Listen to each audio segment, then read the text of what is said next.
Yeah. This is now officially a Spanish podcast. Yeah, just because we said, hola amigos, y homo sapiens, and it's just like, yeah, sure. Thank you, YouTube.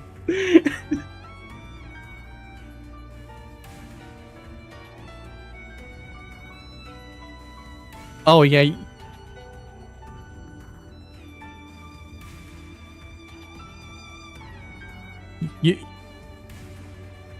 Your audio isn't coming through, Kathy.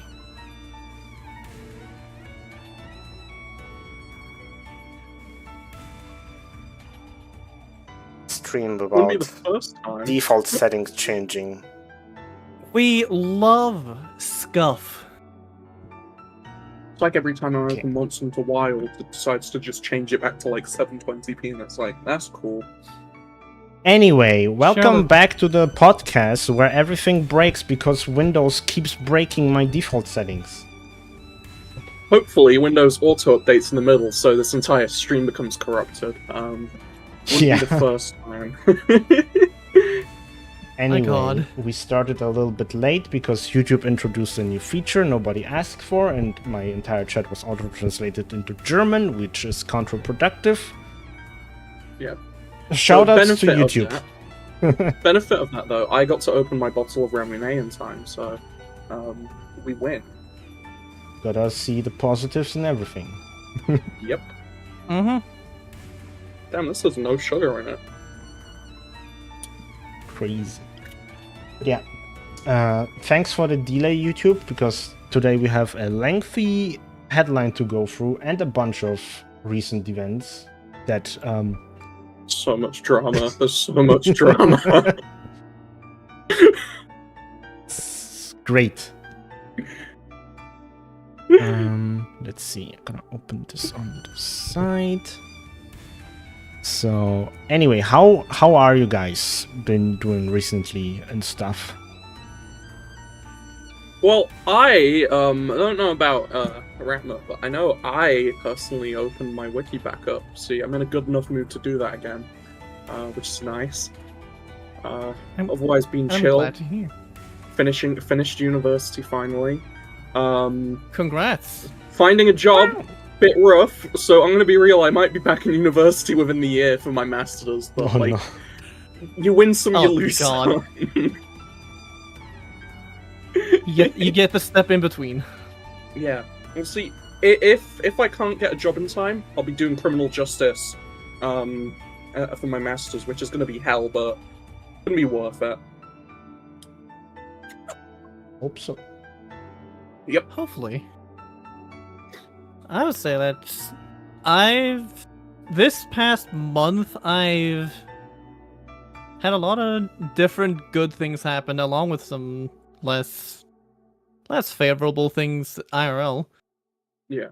Like, for example, I've had an insane burst of motivations to get the whole camo thing caught up. Nice. Yeah. So in the last like week or so, I've burned through like over 300 pages. Radmut, how do you feel about having all these camos and SEGA announcing CV2?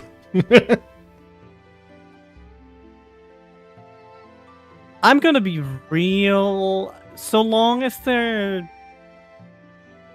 just decently obtainable, I'm fine. Yeah. It's a wild thing to see, but Yeah, I saw that in the headline. I'm like, oh my god, if they're gonna make a CV2 of every weapon, Radmut is fucked. See, one thing that I was actually liking about that anyway is just that, like, the color variant is just the original colors of the weapon. Yeah. Which is really nice. Which so I it is don't a mind which that. annoyed me the most because, like, oh, you're gonna make a Sivya Almaty CV and it's not red foreign colors. Are you kidding me? instead we And get it's- this offish blue, green, grayish. Yeah.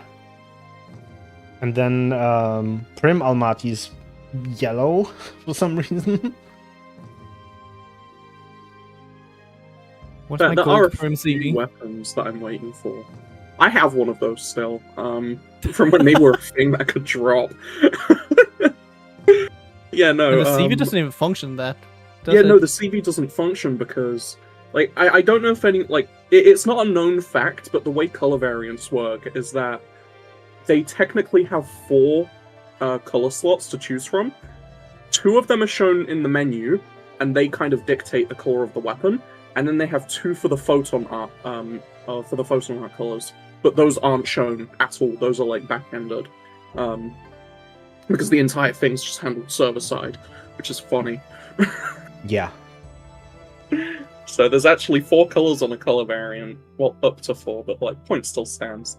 And it's interesting because the Gothica Almaty CV, unlike the regular Gothica CV, instead of having 1 color slot for purple, it has 2 color slots for purple for the weapon. So they're not the same color variant.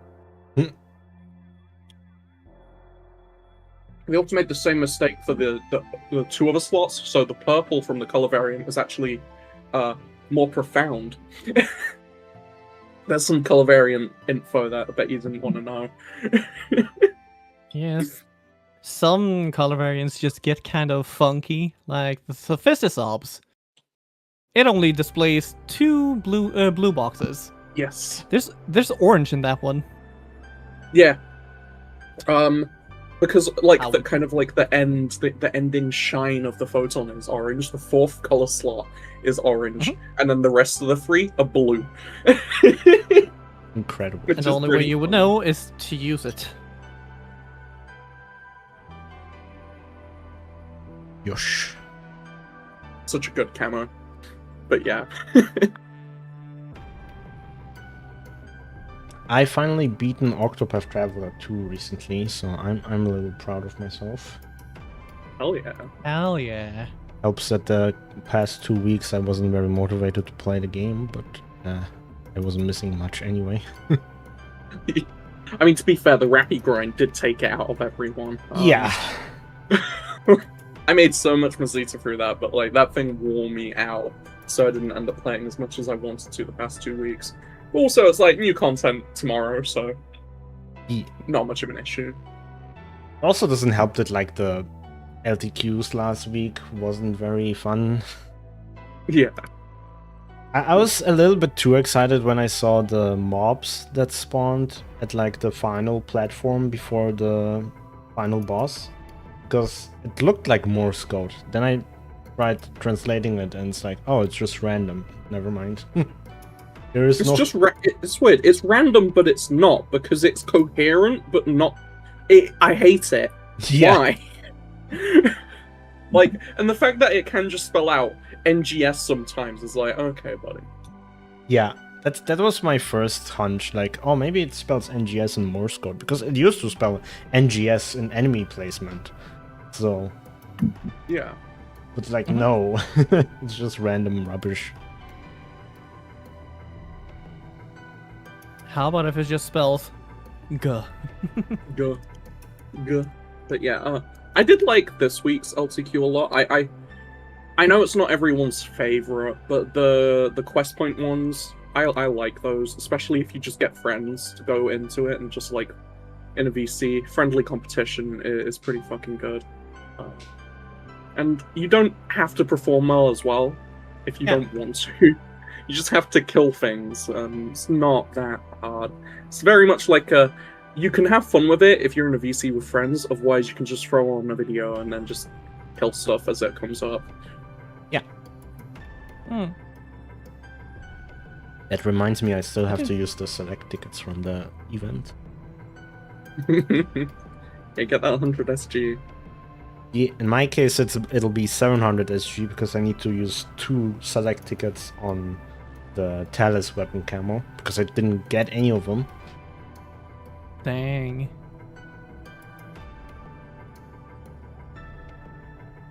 Oh. Okay. But yeah, that's about it with like what I've been doing recently. I haven't been doing much with my channel, even though I had plans for it because I was just like so burned out. Yeah. I did the screenshot tutorial, which was nice seeing people like immediately post screenshots on social media and tagging me. Like, look, I used the thing you suggested. And yeah, the screenshots turned out nice. It was really nice to see. But like the video underperformed. So Yeah. it was a little bit eh. But Shame. this upcoming month I'm gonna have to work on updating my Tector guide. Because I was waiting for them to update the wand and talus customizations, and we're finally getting it. So I won't be able to push that in front of me anymore. Won't be able to procrastinate anymore. We have Gizond crafts finally as well, which is like nice. I'm just saying though, should have been Gizem because that tech sucks. That tech sucks. It's such a cosmic joke. They skip wind and then they delay the next major target suppression boss, so we get another month of Luthor without wind technique customizations. It's so funny to me as well, just because like we got Gizond because Schrader is lightning weak, but we didn't get anything for wind. It doesn't. It's not even like, oh yeah, Gemegid or Gemegid or whatever it's called. It's like, oh yeah, no, that one like definitely needs tax, because it doesn't. That one's fine without them. It works. It functions. It does damage. And then another funny thing is the customization for Gizond they did show is AoE focus. It's not even for bossing. So we still need to wait to see what the other two are for, and it's just like, yeah, that's so cool. Yeah. Dash my hopes, why don't you? Yeah. Truly making the most important of choices here. Yeah. Well, Twin Machine Guns does get like point blank finally as a craft. I'm just saying, please give me an overcharge version of it, please. It'd be really funny. Yeah. And Revolt Aim finally becoming something that looks more usable. Yeah. Yeah. I was actually like looking at what Revolt Aim was, because I never played Ranger seriously.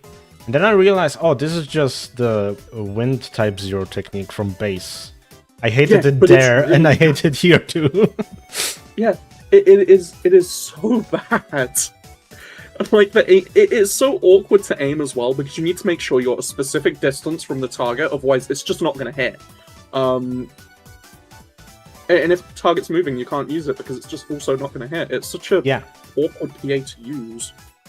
Like if it was, say, you shoot a bullet that latches on, then does like then explodes, dealing like 4 ticks of damage, being fine. But it's not that. It's just, oh yeah, this thing explodes at this point. Like what, a second after you use the PA? It's so dumb. Yeah. So, and if something moves, then tough luck. Yeah. I feel like they wanted this to be like really good on downs, and I wouldn't be surprised if it gets a customization that is vanilla but more down damage. Yeah. But I think most people would prefer it to be actually something useful outside of downs. Yeah. Like, I think it being more active would definitely be nice, though. I'm gonna be kind of real, seeing what high-end rangers do. It's gonna take a lot for Revolt Aim to even be usable for them, because they're doing like tapped Fear Eraser type 3 constantly with some other stuff, and like Fear Eraser T3 is basically just a better Revolt Aim when you tap it. And it's insane. There's this one ranger who got like 80k DPS in like I think it was a 4-5 minute run of Ruin Luthor. Yeah. The Malignant version, and it was just they played insanely well. Surprisingly, it's not just a class where you just hold mouse 1 and shoot bullet. There's a lot of depth that goes into it. Like high-end rangers, they're like high-end forces and high-end wakers. We're not playing the same game as anyone else. Yeah. We're playing our own game. Mm-hmm. I would say we're gonna go to recent events, because we actually have a bunch of stuff to talk about. Mm-hmm. first because there's a So I would say we start in chronological order. So yeah. Super Game is dead finally. Yes. I was. We did mention Hooray! we did mention this last time, I think, but like, it's dead. Yeah. So, 2 thumbs up. And we're seeing the results of that with this headline, despite one thing that we'll get into next. Yeah. Mm-hmm. So Like, yeah. one floating theory I see about it is that now that Super Game is dead, all the experimental features that they plan to do in the Super Game are now going to be pushed back onto PSO2, which probably includes the fucking talking Meg AI. Yeah. It would not be surprising to me, honestly, if it was being repurposed. Yeah. Given... Because they said in the financial report that no substantial cost caused by the cancellation, which probably means they're repurposing what they developed in other projects. Yeah, because knowing at a glance of like what that project probably is and was, and the fact we know, yes, it was a game that people could play because certain people who were playtesting it have just publicly stated that, yeah, no, it was a game that they were playtesting.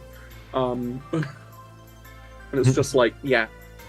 I can see a bunch of those just being repurposed for NGS and adjacent games. I wouldn't be surprised if, like, Net Mahjong gets some features as well.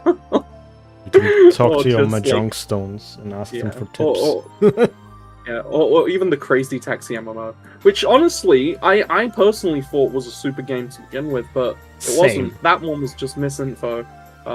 Especially on my part, so I do have to apologize for that. But yeah, and it felt like it, and you know, we didn't really know what it was, or I mean, we still don't know what the super game is, but we do know it was a game singular. Yeah, and it was big budget and free to play, and that's about it.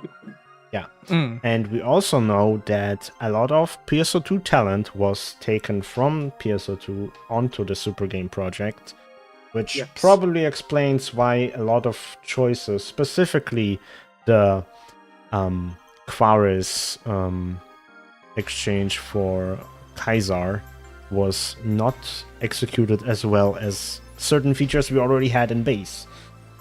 Yeah. Because the guy who did it in base probably worked on a game that never came out. Yeah. And like with a lot of stuff, that they really were just doing it. Also, no, Hyenas was not meant to be a super game. Hyenas was what people were calling a super game because it was announced around the same time as the initiative. Hyenas was just like a middling budget game being produced by some European studio, and then it got canned because of reasons that I'm not going to delve into because it would take too long. But like, Hyenas, not a super game. They were just hopping on the extraction shooter trend. Yeah, the super game is specifically something developed in Japan by the 3rd Division. Yep. And the 3rd Division has a whole website where they talk about super games. And they have like 4 projects under their umbrella that we know of right now. That they had. And none of them are super games. So the information is very confusing and nothing helps.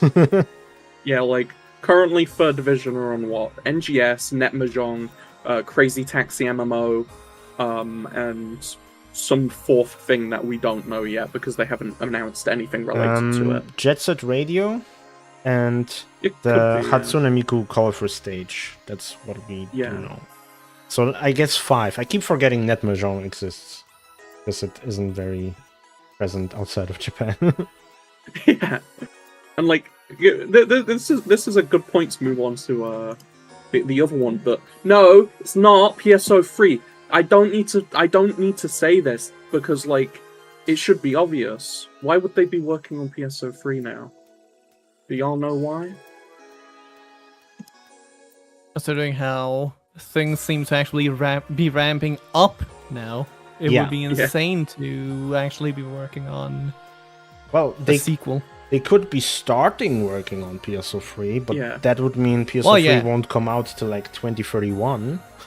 Yeah, like it is highly likely, this isn't confirmation or anything, but given how, like, I have a good idea of knowledge of what goes on in funny companies and stuff, and going by previous patterns with how they've handled the release of PSO2 and the release of New Genesis in relation to their previous iterations, it would not surprise me if PSO3 was in pre-production right now. That would not surprise me if that or an adjacent project was in pre-production. Yeah. Will it release within the next 5 years? No. Will it release? Unlikely. Yeah, like, it might release 5 years later, like, on the tail of the end of things, but probably won't. We also just don't know because nothing's been said. And I'm kind of just doubtful in general that we'll see anything until, like, the 4-year mark. And at that point, it's just like, oh, look, they finally made PSO3 to kill New Genesis. And it's just like, no, they didn't. They were making it because it was finally time to kill New Genesis like they did with PSO2, like they did with PSU, like they did with PSO. Yeah. And to be honest, I feel like with New Genesis, they might try to make the game last longer. Yeah. Because, like, not only is the story moving at this terrible snail's pace, there we go, but also the game is, like, it doesn't feel dated like PSO2 did. Yeah. Like, even for 2012, PSO2 felt very... PSO2 felt outdated for the time, for real. Like, yeah. People will say, oh, no, it didn't, but, like, yeah, no, it did. The ideal way to play that game was 4x3. So... yeah. Yeah, no, that game was dated.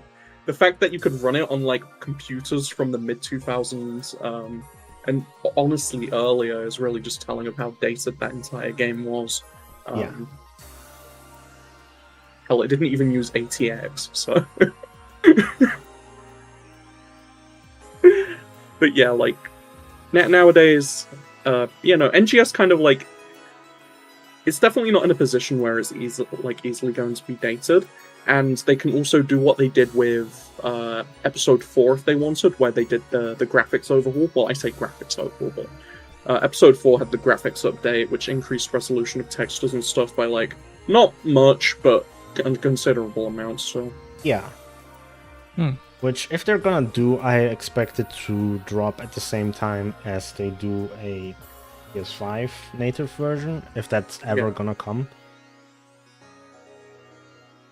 But yeah, it's a lot of speculation. But yeah, NGS, I feel like you could probably maintain it more easily than PSO2, because, like, PSO2, I feel like felt dated. But also keep in mind, when it came out in 2012, it only had, like, tier 5 graphics, and the colors were extremely desaturated, because it didn't have, like, the high color range palette or whatever.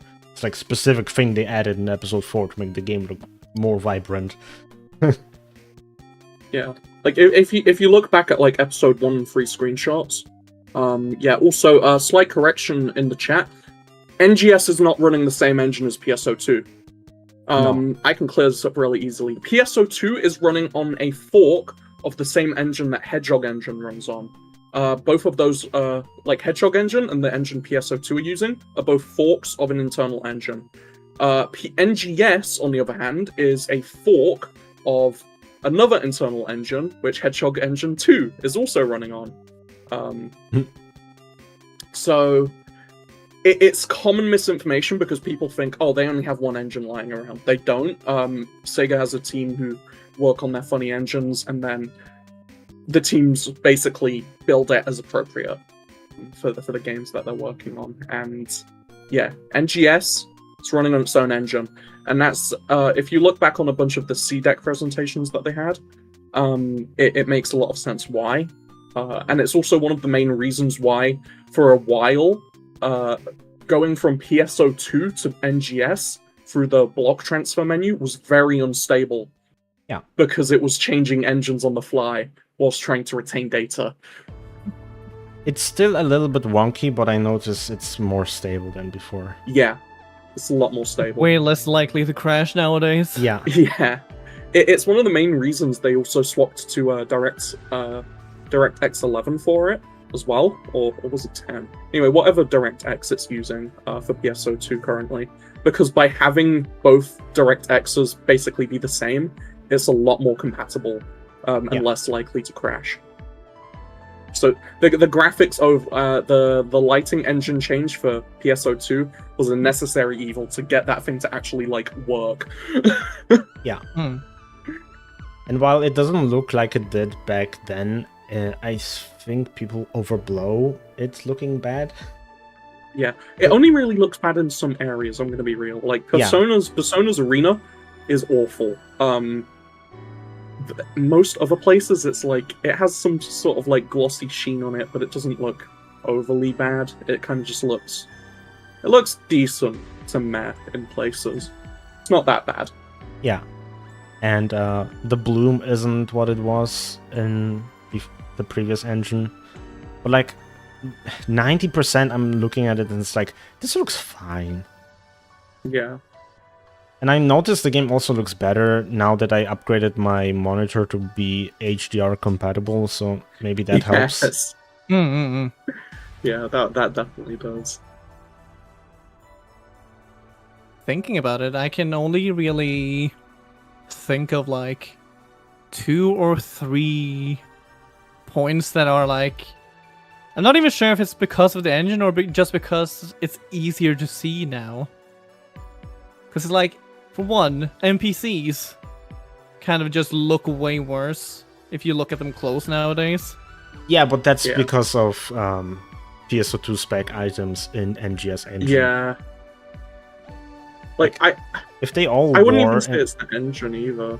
Yeah. Like, a lot of the PSO2 spec items, they're like 720p resolution for their textures, and it just doesn't look good. Yeah. They look pretty crunchy when you're running it at 4K.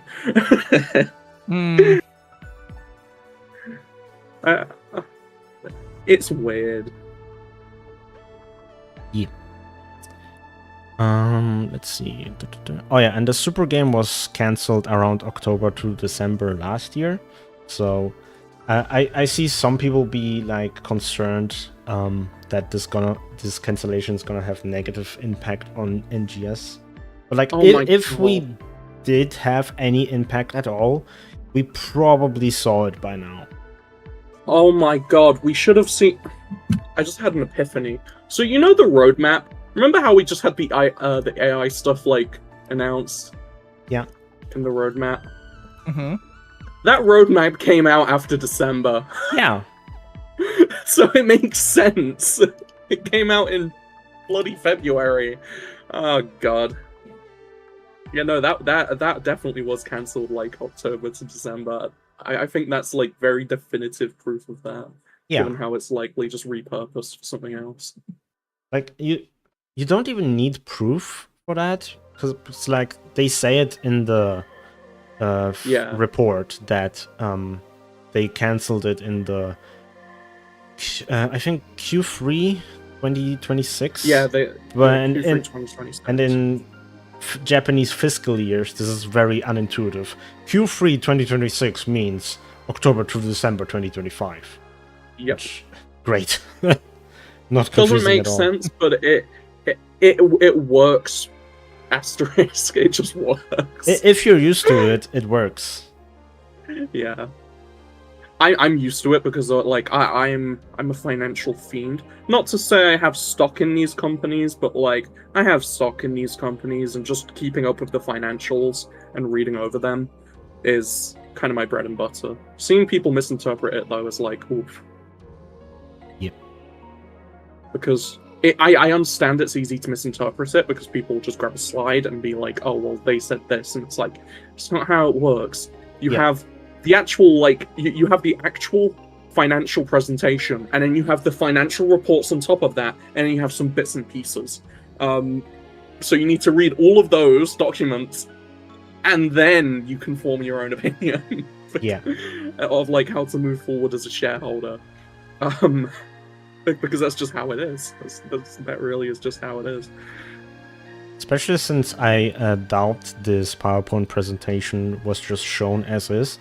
Normally, you want to say a bunch of stuff that isn't on the PowerPoint when presenting things. So there's probably a lot of context that we're just missing from not being a fly in the room of that meeting. Yeah. There should be a transcript lying around somewhere, but I'm not going to translate that. Yeah. That's for someone else to do. Yeah. I'm engaged in the company enough to own stock. I'm not engaged enough to like trudge through Japanese translations. Gonna be real, not my thing. Yeah. Let's see. The next news is there was a petition on good old Reddit where somebody was asking for separating PSO2 from New Genesis and reviving it with new content. And that petition, last time I checked, has 100 signatures, verified signatures, while the post itself has 400 upvotes, which summarizes the whole situations with PSO2 is better right there. Yeah. People like to say PSO2 is better, but they don't like actually doing anything about it. They also don't like playing the game because I'm gonna be real as well. Whilst there is a lot of things that they could do for PSO2 right now, like rerun consistent seasonal events. Rerun consistent seasonal. I think that's genuinely the only thing they could do is rerun consistent seasonal events. Maybe cut the price of the SG support scratch by like 50%. But there's really not much.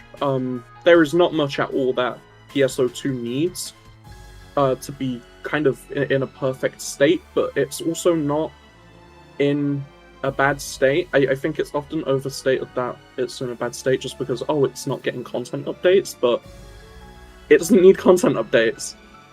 It's at the end of the game. It would be nice, for sure, but NGS is kind of just spiritually the episode 7. Oh, I say spiritually. NGS is literally just the episode 7, just not called episode 7. I think it's like easy to forget. It's in the same way that version 2 is episode 2, it's just not called episode 2. Because NGS is a more content-driven game. Episodes aren't like related to the story like they were with PSO2. So it's like, we'll call it version 2 instead. But yeah, it's weird. Like, it's just... What's the best way to say it? It's just a bunch of pearl clutching, I guess. That's what it is. Like, people clutching pearls, not really doing anything about it. And they think some petition's gonna work. It's not. A company isn't obligated to make a game just because you made a petition. You can just play PSO2. No one will stop you. Get a party together. Yeah. It's right there, right now. Yeah. People just have a difficult time to accepting that something can be a complete product. Yeah. And like even... And... No, go ahead. I was gonna say, like... And it makes sense why PSO2's like this, so... It's not really been a hidden fact, anyway, but the PSO2 development team, they develop the games like games.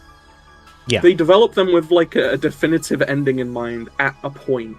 They're not just going on infinite momentum like a World of Warcraft or Final Fantasy XIV or so on and so forth. Like, there's going to be a definitive end, and you're just going to have to deal with that. And I think not accepting it for what it is fine, because like I know it's hard to let go of a game, but you can also, if you don't want to accept it, you can just play the game.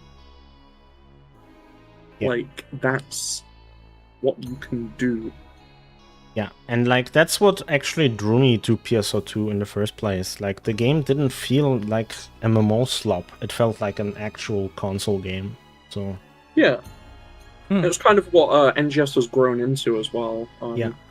Because let's not beat around the bush, but a lot of people, they just don't touch NGS now because back in version 1, the game was like this, etc., etc. Game bad. Like, they had their fill, then fucked off because game bad. But these days, I feel that if they kind of grew to understand what PSO2 New Genesis is nowadays, they would receive it better because NGS version 2, it's just developed like PSO2 again. Yeah. Instant content focus, finally getting story on a consistent pace now, as of April this year, which, 2 months ago. Gotta wait 2 months for another chapter. Mm-hmm. But yeah, like, content focus has shifted. Generally speaking, the way gearing is done right now, it's more reminiscent of like episode 4 to 6 gearing. There's just a lot of different things in place as well. That's just like, it kind of just incentivizes you to be there and play stuff as it comes out, which was again very similar to PSO2 episode 4 through 6, where like Ridroids would come out, you'd play that for a month, then you'd do something else, and then move on to the next thing. Yeah. So yeah, it's pretty. I don't know, like, I really do think that people just don't give it a chance, and when they do finally give it a chance, they just go into it knowing that they'll hate it instead of like trying to like it. I think that's like where a lot of issues lie, even with modern gaming. People go into things a lot these days like trying to hate it, and it's just like, just have a bit of joy and whimsy in your life, Yeah.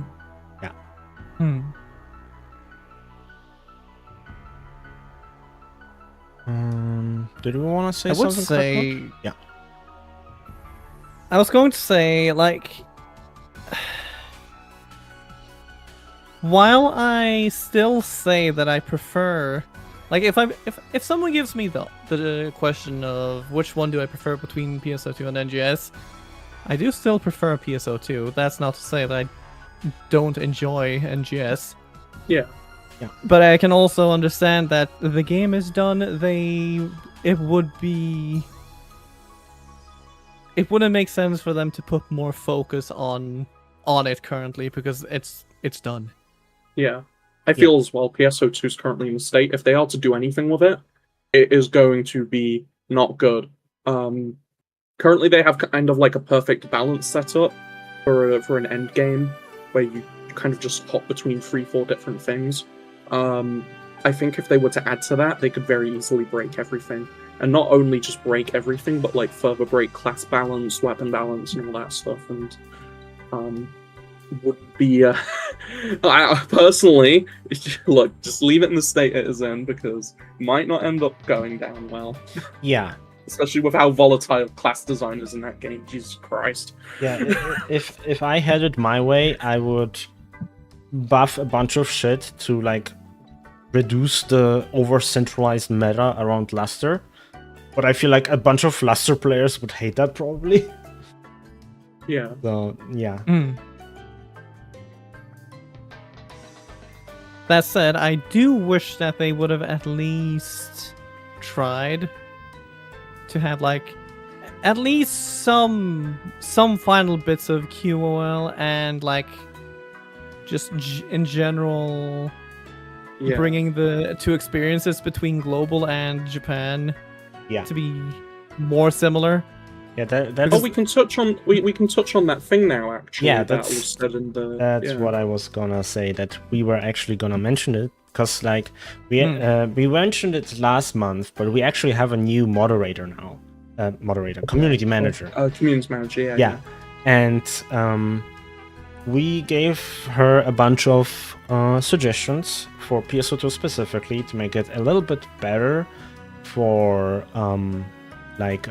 people who haven't played it, who maybe need to start from level 1 to experience the game, and to make the end game a little bit more fleshed out with like a single recurring mission pass, the seasonal urgent quests, some concerts, whatever, just to make the game feel a little bit more how it was back then.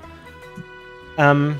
And she was immediately shut down. She didn't even get to finish her sentence. Yeah. Didn't get to finish it. Ultimately, like, aside from the current change with PvP that we're going to be seeing, it's very much just a case of the team doesn't want to touch PSO2. Yeah. In any capacity, that is going to mean they're going to have to actively have someone on it updating something, or doing something to it. Like seasonal events, they're done manually. They're not something that you can automatically do.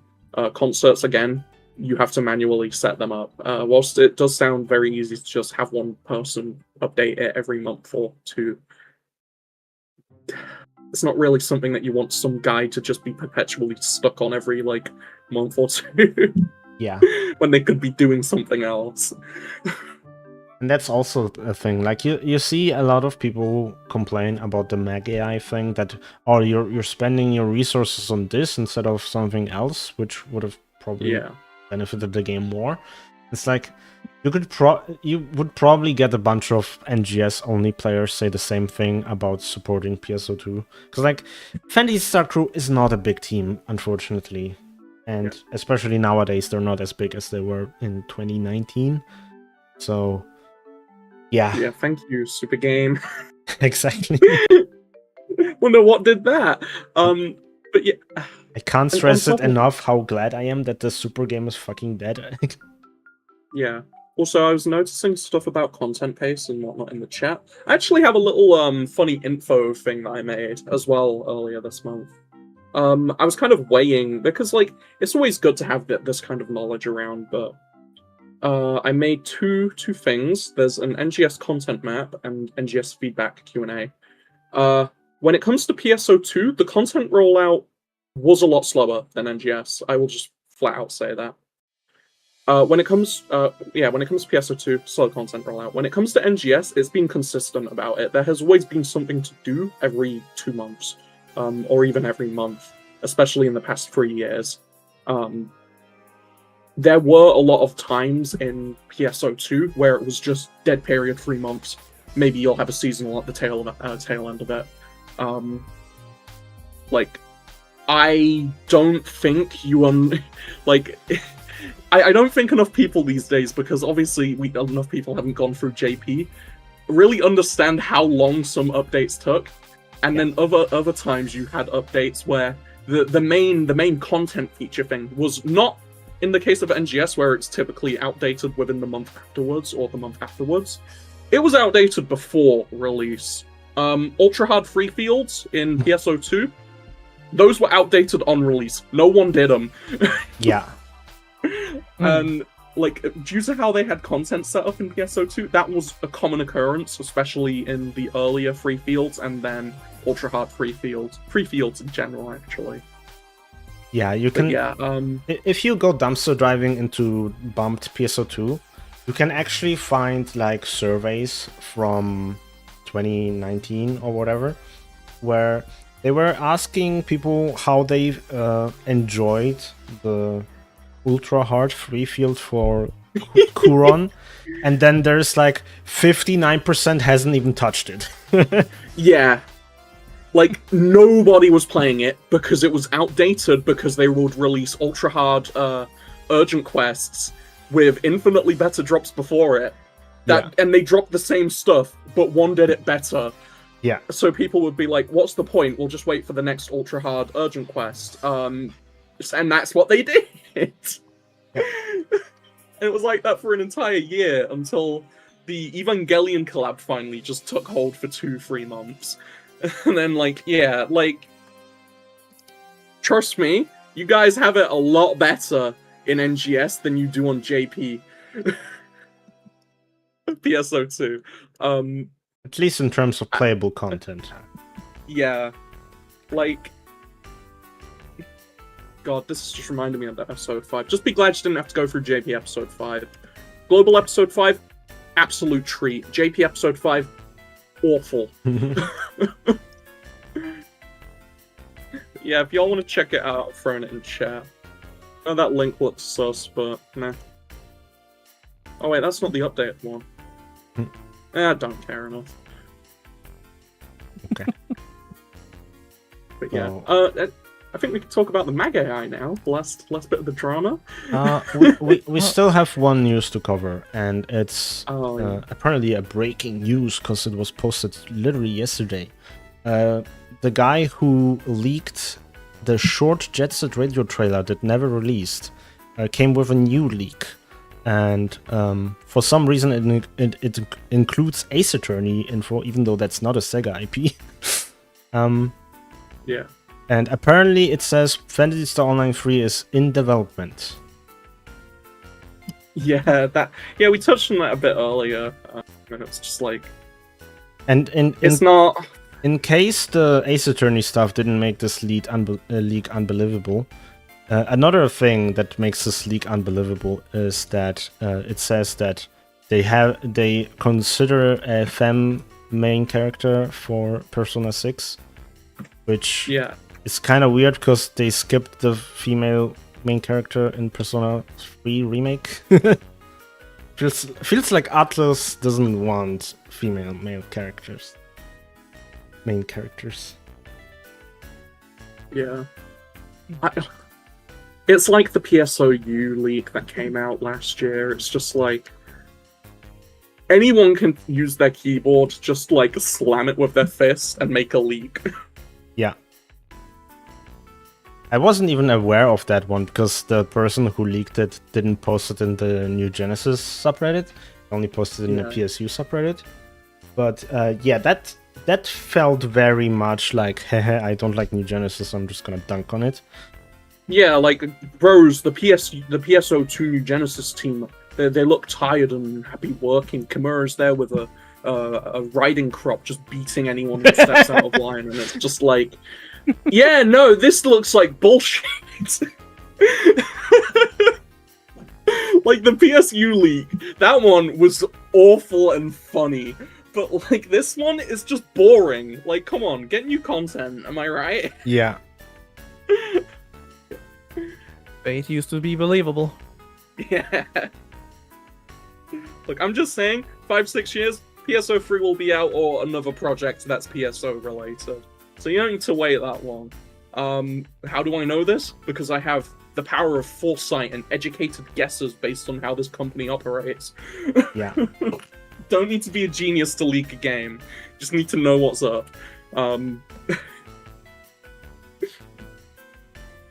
But yeah, PSO3 thing's fake. Is it probably in pre-production? Probably. Probably, yeah. Is it in actual production? Probably not. It wouldn't be for at least another year. Yeah. And even if it is in pre-production, I can imagine the devs are very adamant towards the shareholders about not rushing the game this time, because that was New Genesis' whole fucking issue, that it was rushed. Yeah, me when New Genesis gets shut out the door 6 months earlier than it was meant to, because they wouldn't give the team a delay because the Sakura Wars gacha game bombed. And they were going through, like, financial hell at the time as well. What a good company. Yeah. Maybe an official content creator, but we can still shit talk Sega, I think.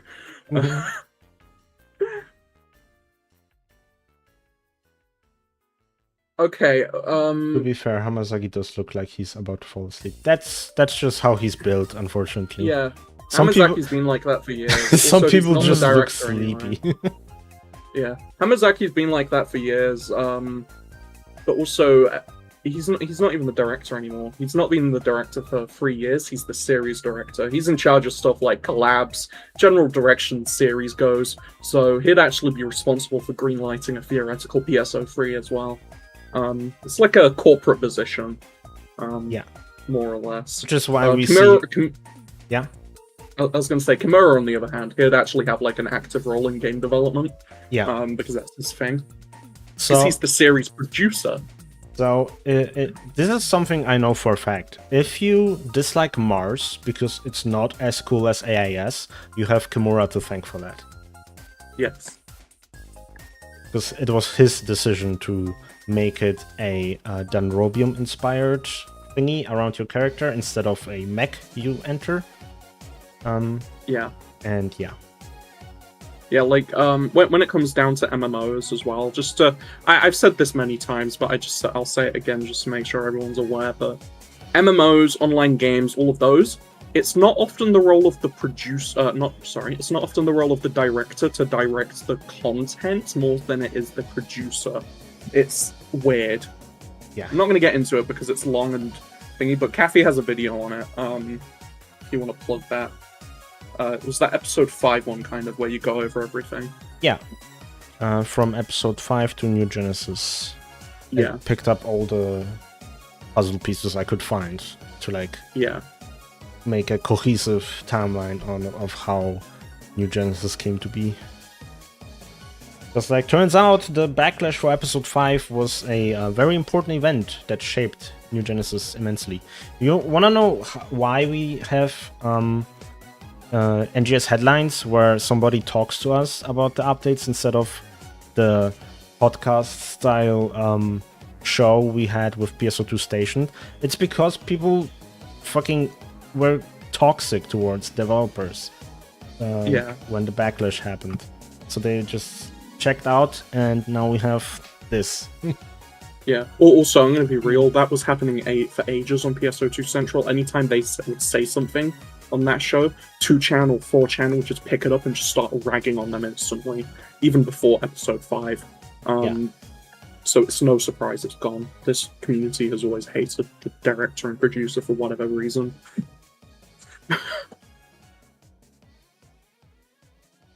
Yeah, I remember... Bumped comments are so weird in general, but I remember there was this one guy in the comment section that always swore on Kimura like he's the worst fucking thing ever. I'm like, what? What are you talking about, dude? Yeah. Like old man yells at clouds or whatever. But yeah. Now we get to talk about the mag thing. Yeah. Joy. So I'm gonna say this right away. I like the idea, I just don't like its Gen AI. Yes, I have a few bones to pick with this, but also a few other things as well to say on it. Like, I'm not opposed to the idea, but my main issue is general environmental impact with Gen AI and stuff that are currently like going on and ongoing. Because every time a company like Google or Nvidia makes their AI modules 100% more efficient or like 10 times more efficient, they'll then proceed to upscale the shit out of their operation, and it will become like it will just start using more power again just by virtue of sheer scale. And it keeps happening. It's a recurring loop, and it's not efficient enough, and it still uses a lot of power, produces a lot of heat and stuff. For me personally to just be like, I don't want this. If there was the option for me to self-host it on my PC, I'd be fine with that, because my PC could do it, and it would only be doing it when I do it, right?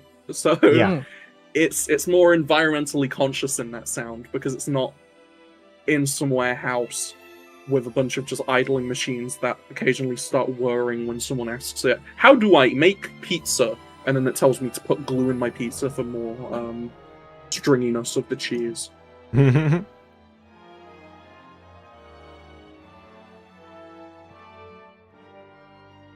That whole... like, this whole idea of shoving AI into every single thing is just one I don't understand.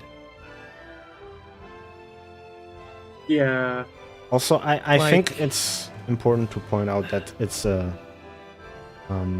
lot of people do this right now. Like Dragon Quest X recently announced as a Dragon Quest X player, I had the displeasure of interacting with that freak of nature. Did it help? No. Did it say things in English when it wasn't meant to? Yeah. Awesome. Did I convince it to kind of stop giving me questions when I was answering it questions? Yeah. Does it want to be responsive to me anymore? No. Like, genuinely, fucking genuinely, that piece of shit is kind of why, like, when they announced Gen AI and like the M.A.I thing in New Genesis, it was just like, oh, this is gonna end awfully. Yeah. And like, also like it's not I think this is a distinction as well. It's not like it's an LLM, so it's not like on the same severity as other AI, so it does have the potential to be like very easily scalable and efficient. Companies just aren't doing it fast enough right now. Yeah. I'd give it like 5 years to the point where it's efficient enough to not really worry about the environmental impact it has, because it would be basically nothing. But that's implying that they keep focusing on efficiency. After a point, I can assure you they probably won't. But yeah, I don't know. It's going to be a mess. And personally, I don't want it. Well, I don't want it because we have wikis and stuff that people could just use instead. People can just ask other people for information. And I mean, M.A.I is running on like what, Gemma and something from NVIDIA. So like Google's Gemma and then something from NVIDIA. Nemotron. Yeah, and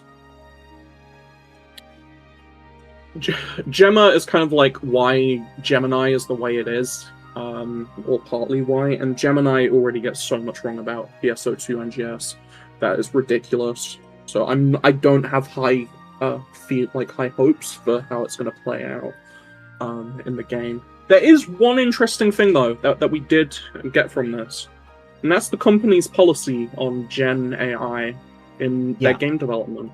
And this one, I think some people would like freak out over it. Given how for the past 2-3 years it's been commonplace in the game development industry, not even the game development industry actually, cybersecurity, game development, software engineering, etc., etc. Using code to write AI and then having developers go over the code, fact check it, make sure it's right and stuff. That's been commonplace for a few years now.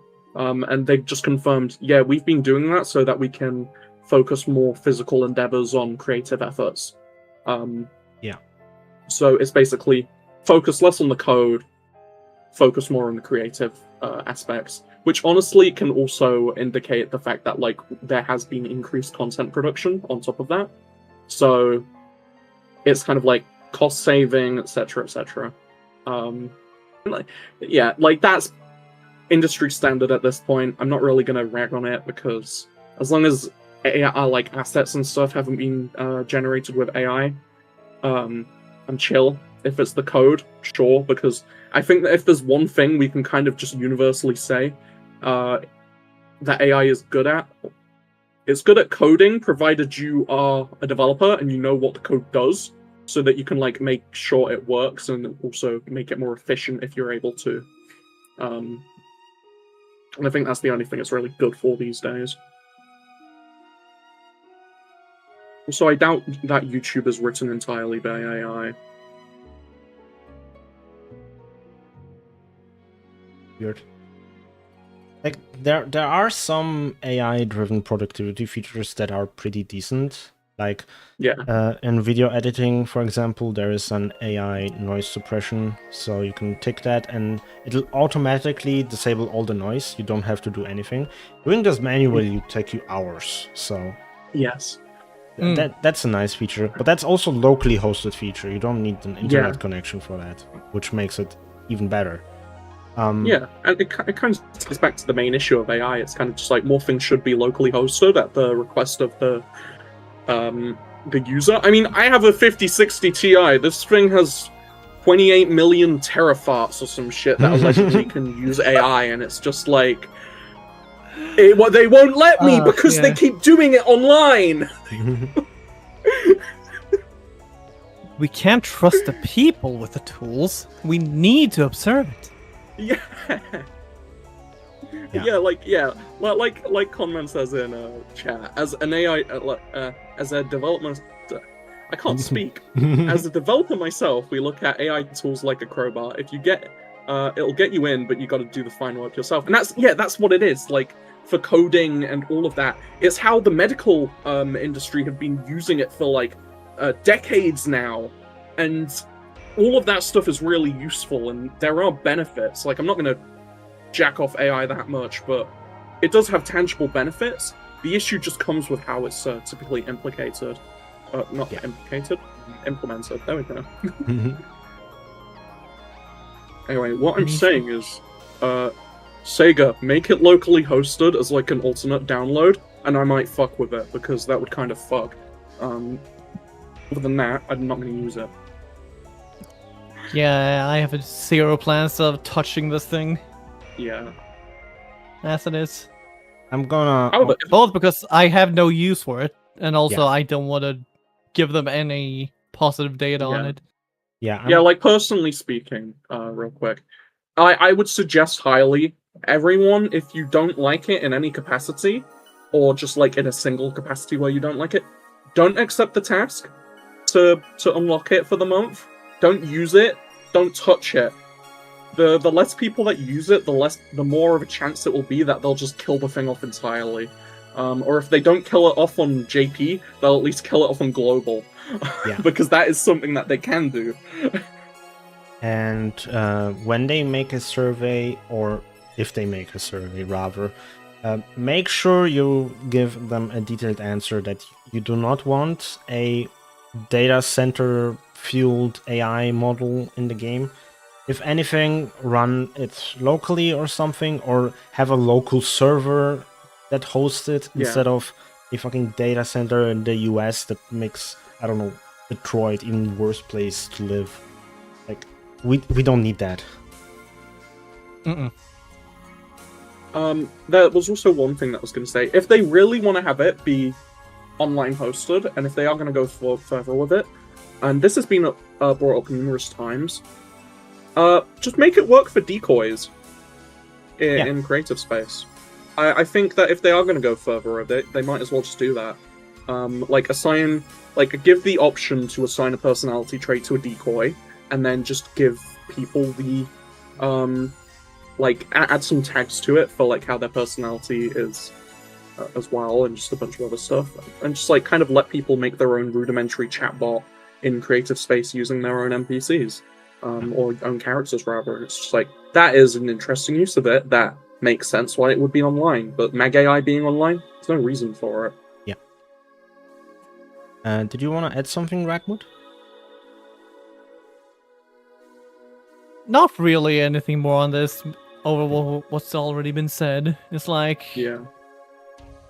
Well, I wanted the to... only thing I can really add is Yeah. like the only thing I can really think is like just on like a fundamental standpoint, I don't see the point of it existing. Yeah, same. Like as a whole. In its current state, it definitely isn't. Yeah. It's just making the game less social in a sense, because it's a way to try and take away the idea of asking people things. Yeah. But I wanted to go on a little tangent to like explain maybe why companies are considering doing these AI features. Because if you remember, when the iPhone dropped, a lot of people did not believe in the future of touchscreen cellulars. They felt like, oh, you need buttons to write emails or whatever. And BlackBerry especially was very smug about it. And then Microsoft and BlackBerry both lost the AI, the smartphone race. Like to the point where they're not even making phones anymore. Because by the time Microsoft and BlackBerry had a foot in the door of the smartphone business, the iPhone 3 was already out. The Android 3 was already out. There was an app store with 1,000 apps to download. So they were so behind, nobody was ever gonna use them. And this is why the tech business is a little bit afraid to dismiss ideas entirely. It's why people were engaging with NFTs and cryptocurrencies, even though a layman could tell you this is dog shit. Yeah, at least we never got those NGS NFTs, am I right? Yeah. So, from that perspective, I can imagine why people would at least try using AI to see if it has some merit. Because if it ends up to be a good thing in a few years, then they don't want to be behind those few years. But yeah, the way AI works right now is dog shit. I don't want it. Yeah. But yeah. I would say we could get into the headline finally. It's been an hour. Yeah. We can finally do the thing after the amount of shit that's happened this month. Yeah. It's been 74 minutes, and we're finally getting into the actual game. Yeah. Yes. Oh my god. I mean, to be fair, we could just wrap it up now and just say, like, there's content tomorrow. I think that covers the month if we just say there's content tomorrow. Yeah. It's actually crazy how this is, like, easily the longest headline we've had in a while. And, like, it was so... This is the first headline where they said they're leaving things out for brevity purpose, and I believed them. Because, like, holy shit. So... Like... Yeah? Tomorrow is when the funny update happens, the first update. So I guess we'll get into what happens tomorrow. So unless you've been living under a rock for the past 2 months, I guess at this point, or month, we're finally getting a new field area. That's new. That isn't a remixed field area like Alter Realm, or basically a different quest type with a different texture set. That's Neon City. We're getting a new field being Splinter Realm Investigation, which is called Realm Investigation Ruins. If anyone knows what that is, or what it's from PSO2. It's basically just the Ruins free field from PSO2, but in NGS. It's pretty cool. And it looks so good. Yeah. I got a little bit upset when people were complaining that, oh, they didn't update anything at all. Then I went to the trailer and compared how this area looks in-game right now to how it looks in the trailer, and it's like, y'all haven't played PSO2 in 5 years, and it shows. Yeah. Like, and the thing is as well, it's going to be like Ruin Luthor. Like, when Ruin Luthor was shown off, his textures were, like, pretty muddy. But then when he finally released, his textures were nowhere near as muddy as they were in that trailer. So we'll probably see some tangible differences tomorrow as well on top of that with textures. I still don't understand why Luthor looked all silver in, like, preview footage. I don't know either. The fact he looks like that, and like, what else was it as well? Like the red splashes from his like attacks that he did as well. They looked really bad in the in that trailer. But when he finally released it, was like, no, this looks good actually. Yeah. It must have been filmed months ago, if I'm going to be real. Yeah. It has to be. That's probably it, like a unfinished version of it. I'm going to be real, it wouldn't surprise me if Ruin Luthor was meant for the PSO2 anniversary, and they just delayed it a few months. That would not surprise me. They didn't say anything like that, but it just wouldn't. Yeah. But yeah. But yeah. Ruins, we'll probably see it like in high quality tomorrow as well. Yeah. But it just looks better in general. I also like how the flowers in Ruins have ambient lighting applied to them, unlike PSO2 where they just didn't. I was actually, this is the first thing that I noticed when I watched the trailer, because like I was like, huh, I don't remember flowers in the PSO2 version. And then I checked and it's like, oh, it's because they have no lighting at all. They just don't pop out at all. And they didn't have lighting in the old engine either. They just didn't work. Yeah. But yeah, like, the quest type in general too looks pretty fun. It's entirely trial focused. I love it when there's areas that are just entirely trial focused. I think that's the best kind of field content, generally, like trial focused field content. It just fucks. And you'll basically be doing these trials. You'll get points and spend them in a shop where you can get buffs for stuff. And yeah, we'll just be farming trials. And some of these trials, actually, I've noticed, they're reminiscent of like daily orders from PSO2. Like there's one trial where it's like defeat X type of enemy this amount of times, collect these vegetables this amount of times, and then like that. What did it say? It said something like collect turnips. Like turnips, suppress megalotics, suppress altars. Yes. Which is it's just a bunch of little goals. Yeah, and like it's more reminiscent of like those daily orders from PSO2, where it's like kill this amount of enemy an infinite time, and like get this resource, like get red meat X99. Yeah, X999. It's just like stuff like that, and it's just pretty interesting. That trial is a thing that exists. It feels more involved. Yeah. I do also like that it's not 32 player. Yes. It is like 12 I'm gonna be so real. While the concept of the interception zones was cool, I don't like how would you explain it?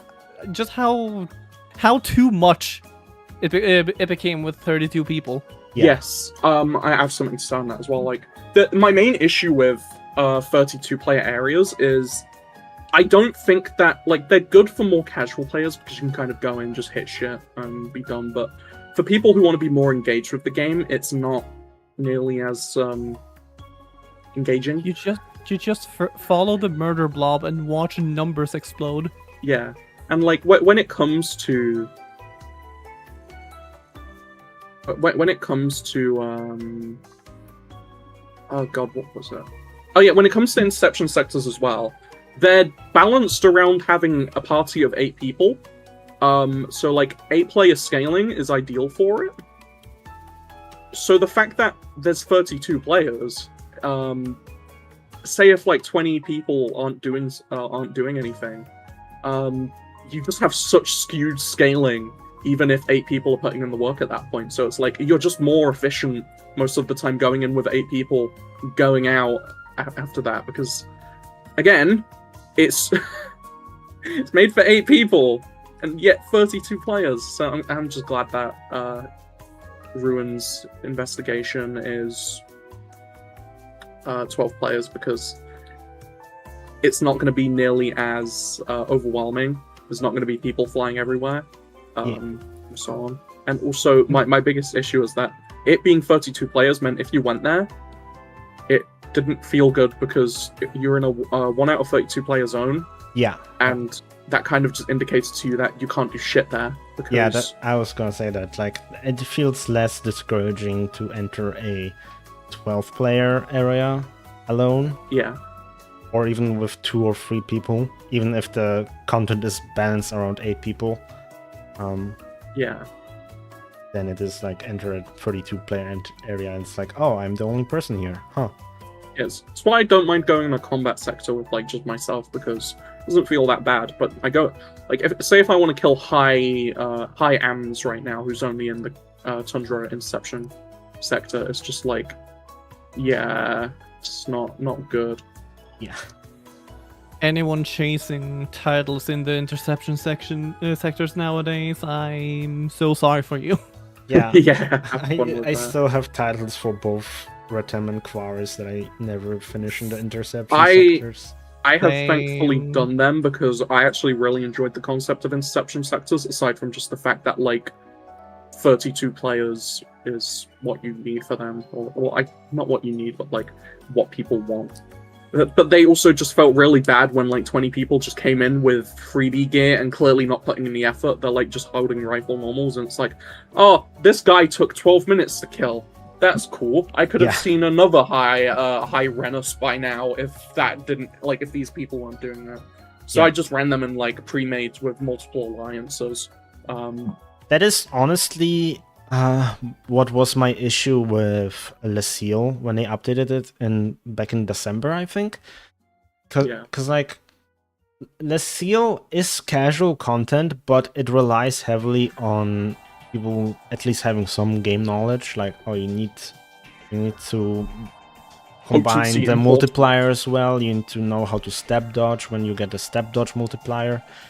And people who like play casually, who still have freebie gear, maybe don't know that. And this is why when Leciel was still relevant, I preferred to run it solo. Yeah. It's like it was faster. It actually guaranteed that I get the kill. Yeah, like I would usually run it with my friends Mill and Mavis, and would just hell sometimes when we eventually just got bored enough, we would just put on a video AFK during the main portion of Leciel until the boss, and then just kill the boss as normal. After getting like whatever the attack buff was. But yeah, just like it's gonna be nice. Also, speaking of mobile cannon, LAR or whatever it was, we get to use that thing again in Ruins if you spend enough points on it, which is cool. Yeah. You also get 25% rare drop rate for like 60 minutes if you spend enough points on it. Yeah. Also, I do like that they're kind of incentivizing just being in the area. Yeah. Mm-hmm. With these boosts, it's like, okay, yeah, no, you're definitely meant to like be here for a longer time. Yeah. Also, this whole point system that they have, it kind of feels like they're bringing back the PSO2 PSE burst style thing without the randomness of the PSO2 PSE effect thing. Yeah, because because PSO2 PSE was just like, we'll give you random stats randomly, and then sometimes you just lose them because fuck you. Yeah. And then, but like with the shop system, it's like, oh, if you get this one, then you'll do additional attacks against like altars, and if you get this one, you'll and so on and so forth. And it's like, that's pretty cool. Yeah. Just like generally speaking, like it looks to be a fun area. It being trial focused is a big plus. It being 12-player, big plus. There's just like, I understand why people were shitting on it, but at the same time, it's been 5 years. Just give it a try. It genuinely, it looks really interesting and good. And speaking of, actually, one of its drops, the Gran Illusion series. I think they've noticed that enhancement costs have been getting a bit. How do I put this nicely? Fucking stupid. A bit pricey. So the Gran Illusion series comes at plus 100 already. It's going to be the evolving weapon for this tier. So if you're a new player or someone who doesn't care for like chase weapons, you'll want to invest in it. It will always come at Fixer Blastor 5. Unless it's a Gunblade, then it comes at Fixer Termina 5. It will always come plus 100, and the only thing you need to invest in it, 2 million Mesita to unlock its potential, and the augments for it. It already has like 8 augments, but like if you want to get yours and Yudi on it, you're going to need to throw more money at it, but otherwise, it's a pretty chill weapon. And if you want to be someone who uses like a Bandak or Wix, then because they all drop at Fixer 5, it becomes a very trivial case of enhancing any other fixer on Gran Illusion to Fixer 5. Like, it is so trivial. You just need enough of them, really. Assuming that they drop enough. Yeah, I was gonna say, because like they said it's gonna drop a little bit less frequently. Yeah, than Spradio and... But that's also always the case when they're new. Yeah. But I assume they mean even rarer than that, so it'll be interesting. I assume it's not going to be as rare as like a chase weapon, but it's going to be rarer than like the base rates were on Spradio and Juvolg and Excelio, because those were pretty... They were uncommon more so than rare. Yeah. Also, it being plus 100 means you can just use them as enhancement fodder for any other... for like Lexio and stuff if you want to use that. Yeah, I don't think there was a disclaimer on the weapon that it can't be used as a material item. Oh yeah, yes, no, they're not tagged. You can just use it, yeah. So I assume gold prim weapons are gonna lose their value. Yes, all these people that bought their plus 100 gold swords. I would also not be surprised if we see this on future 15 stars as well. Yeah. Just because this is very this is a very familiar thing that has happened before when it came to PSO2. Being in episode 4, if you were using a 13 star, you typically had to get the limit break to plus 35. You had to do that manually. If you wanted the elemental bonus to get to 60, you had to enhance more of the same weapon into it as well, and just stuff like that. Like, it was a whole affair. But when 14 stars came out, they did away with that. They all just dropped at plus 35. They all had a 60 element bonus. And yeah, you could just use them out of the box. You didn't need to get more of them. The only thing they kept it for were the 14 and 15 stars that you could get through trade-ins. But yeah, like, it's very familiar to that situation. Mm-hmm. Also, they're probably not going to stop with the free gear. I understand people don't like it, but I think people often forget what free gear is used for. It's the baseline. Best in slot augments, best in slot gear is going to always be 20-30% above free gear. Free gear just lets people catch up. They're not clearing. I can assure you, someone with free gear, they are not clearing Soul's Crypt. Yeah.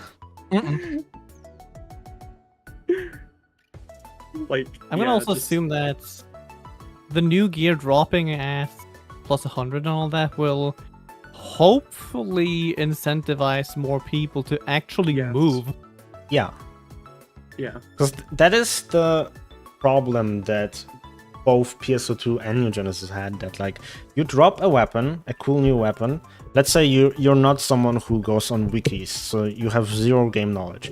You drop a cool new weapon, you haven't seen it before. You wanna try it out. Okay, so first I need to dump like 6 million meseta just to make it workable. Then I can try it out. Yeah. Like, this is very discouraging, and this is something that even like Dark Souls has a problem with, because like you need to get your weapon to like plus 10 or I guess plus 25 in Elden Ring. It's like, yeah, I'm not getting the best out of this weapon right away. Just a little bit silly. It's like with PSO2 as well. Even though nowadays gearing on PSO2 is trivial, if you do Cradle, only if you do Cradle, PSO2 was an expensive gearing process for like the longest time, basically until like episode 5 is when it started becoming like less of an issue, but it was still a big issue, all things considered. Like the meseta cost that you need to put into it, and the fact that weapons were releasing basically every other week. On top of that, like it was not a good spot for gearing at all. NGS is a lot more predictable with gearing due to how things are set up.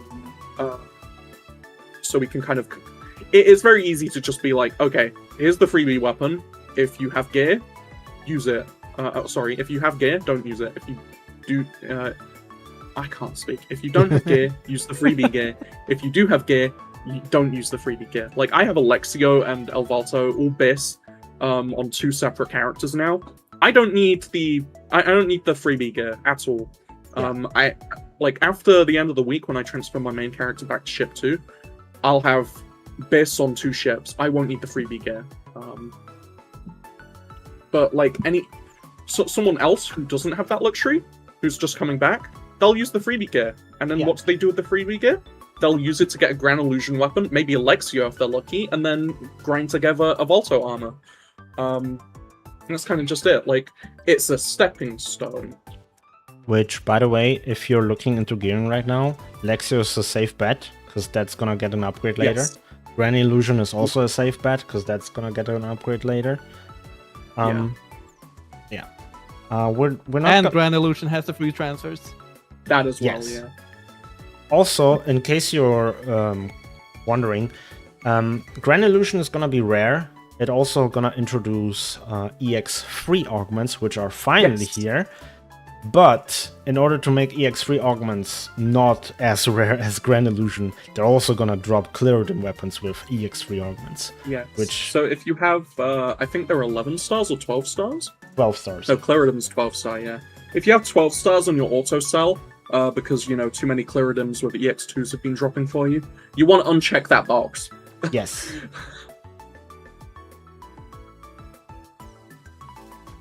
So, yeah. Just like, gearing is about to be a lot easier. The only issue, really, with gearing is, like, skill rings asterisk. I think those being expensive is fine. If you get them to +3, which is the cheap part, it's pretty easy. And you can kind of slowly work up to 4 and 5. It's not going to cost you that much potency.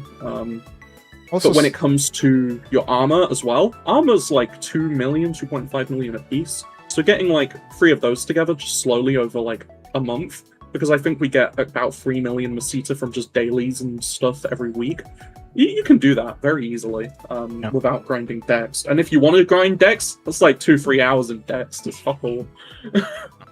Also, speaking about freebie gear, the upcoming update to freebie gear is also gonna start including skill rings, so you don't even need to upgrade that, honestly.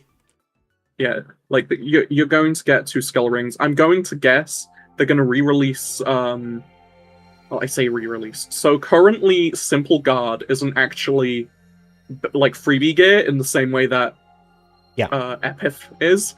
It's just something you get for logging in as part of a campaign. I have a feeling though they're just going to give Simple Gear, not Simple Gear, Simple Guard, and a Simple Amp ring as the freebie gear, where it's just like, oh, Simple Amp gives 4-5% potency, just standard, and then Simple Guard is just going to do what it currently does, where it's like, oh, this gives 5% damage resist. Yeah. So it will be nice to use, whilst you're also working on getting like a +3 skill ring. Yeah, we don't know currently which skill rings they are. We just know they're gonna start throwing skill rings into the mix, which is good, because skill rings provide a lot of power, considering they're like optional right now. Yes, and there are 2 skill rings especially that are insanely powerful right now. Down Amp, not Down Amp, Defeat Amp is insanely strong right now, and Photon Blast Follow is extremely strong right now. Those 2 skill rings are stupidly strong, and I don't think people realize how strong they actually are. I don't even think the developers realized they were that strong when they were making them. Considering how they designed Photon Blast Amp, yeah. Yeah. It feels like, weird. You have 2 of the exact same rings, basically, but one is dog shit for no reason. Yeah, and also it's really funny to me. Photon Blast Follow is a direct upgrade to Simple Guard in like the most literal sense. It gives you 5% damage resist, and then you get increased PB regeneration for 90 seconds after a Photon Blast. It's just the same thing, but with that one extra bit, where it's just like infinitely better. Photon Blast generation right now is insane. So PB Follow, insane ring. Defeat Amp, also insane, because more potency when you down an enemy, you know, when you're going to want more potency, but also more down factor build-up as well, which is, like, really nice. Yeah. Especially on my build, where I'm stacking so many down multipliers that I end up tripling my base down multiplier. So that's really fun. good on Luther, because you want to stun that clock as much as possible in like phase 1. Yeah. Which skill rings are the best in chat? Photon Blast Follow for Type 2 rings, and then Then Defeat Amp for Type 1 rings. If you're playing Gunner, you can also just take Count Amp for Type 1 rings as well, or Ranger can take that as well. Yeah. Those 2 are really safe on Defeat, on Count Amp rather. And if you're using a what's it called? Perfect balance. You can also use maintain balance. Yeah, you can also just use patient amp. That also works. Same with if you're using like risky style Endure Pain EX augments, you can still use patient amp. Patient amp is a very low maintenance one, still does a lot of damage, and the fact that you're still getting like the Endure Pain PB you're not going to miss that. You're not going to miss out that much on the stuff PB follow does either. So yeah, it's interesting. Rings are in an interesting state right now. Yeah, swish rings are also pretty good. The only problem is they only work on bosses. Fully. Yeah. So there's that caveat. Yeah, I think if there really are just a pair of bad rings, it's those PP ones which kind of like try and balance out your PP by into like the 50% mark. Yeah. Those ones are awful. Never use them. Yeah, they were already... They just seem to be too much work. Yeah, and they were already awful before, but now Count Amp is out, and it's like basically just better. Yeah, and there's no reason to use the PP Amp one, because, get this, it only works on photon arts, doesn't work on anything else. That potency is only for PAs and techniques. Yeah. So a lot of attacks useless. just end up being unboosted, which is not great. So yeah, the PP rings, wouldn't recommend them. And specifically, Killing Amp. Killing Amp had a niche. Killing Amp no longer has a niche. There's no reason to use Killing Amp these days. Yeah. If you want to use a better ring for mobbing, don't use Killing Amp, just use Count Amp, because the amount of times you're going to hit something whilst mobbing is going to easily just max that out. So, yeah, like, I think the one of the PP rings that has some merit to it is PP Follow. That one does, because that one helps with PP regeneration. But yeah, other than that, those 3 rings have issues. Every other ring in the game, use it. They're fine. They're all similar enough. Just be aware, though, that Defeat Amp and PB Follow are the best of the bunch. Yeah. And Count Amp. I'm still very much a swish ring believer, but that's also because that's just how Slayer works. You got so lucky with those Swish Amps. Oh, right. I remember. Yeah, you dropped like, what, 3 in a row or something?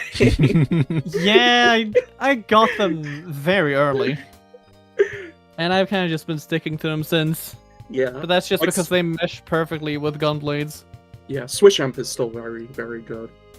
Yeah. But yeah, what else? We had a whole ass trailer for this named patch summer update. And we also got like a small sneak peek on the new EX style skills we're gonna get. Only the names though, not what they actually do, but we can infer what they might do. One of them was First Strike, and the icon showed like a PB gauge being increased. So I assume this might be something that improves the first... Because like, if you're free area crafting, an issue you will often run into is that you don't have PB ready for the first down. Or it doesn't come early enough in the fight so that you can have a second PB by the time a break occurs. You might notice that when doing Vile with like really good groups, that especially when a bouncer is in the MPA, you just end up breaking him way too early.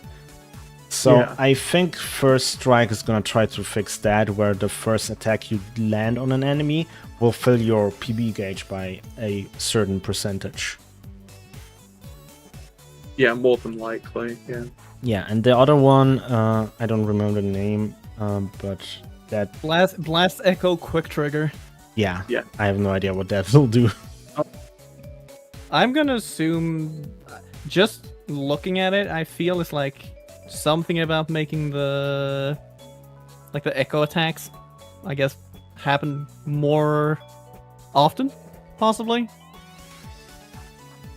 That would be interesting. Like, that's the only real thing I can think. Like, after you do an After Blast, maybe for a set duration, your echoes go off this or that much faster.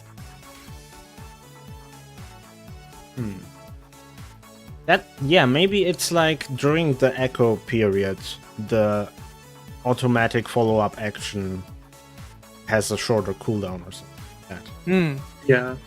That could work, yeah. It would honestly, it would be nice if the quick trigger one gave a shorter cooldown, especially for Celeste, for like the most obvious of reasons. Yeah.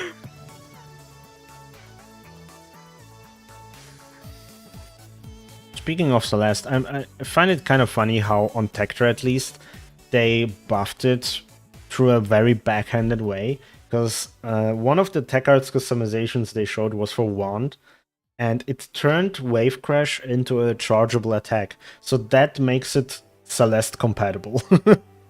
Yeah. Oh god. Gonna be funny. Yeah, no, these new tech arts and like all these new things, they're gonna interact really interestingly with each other. Yeah. Hmm. I would also say we're gonna now that we're getting the final photon arts, I'd say we're finally gonna start seeing the bigger picture with the systems they had planned. Yeah. But that'll still require a few months waiting for the 5th wave. Yeah. All this waiting. Anyway, I think now we can quickfire some stuff. Yeah. Right now. Mm. Okay. You want me to take it? Want me to do the funny, or do you want to do it? I wanna briefly mention that during the headline they showed a new movie concert called Stardust of Genesis, and apparently we're gonna get an English version sung by someone we know from Sega games and PS2, which I assume is Amy Blackschläger, but we don't know. And so one thing that weirds me out about it is they mentioned that the choreography is recorded by Yui Hasegawa, which confuses me because it's supposed to be a movie concert, right? So is there more to it than just it being a movie concert?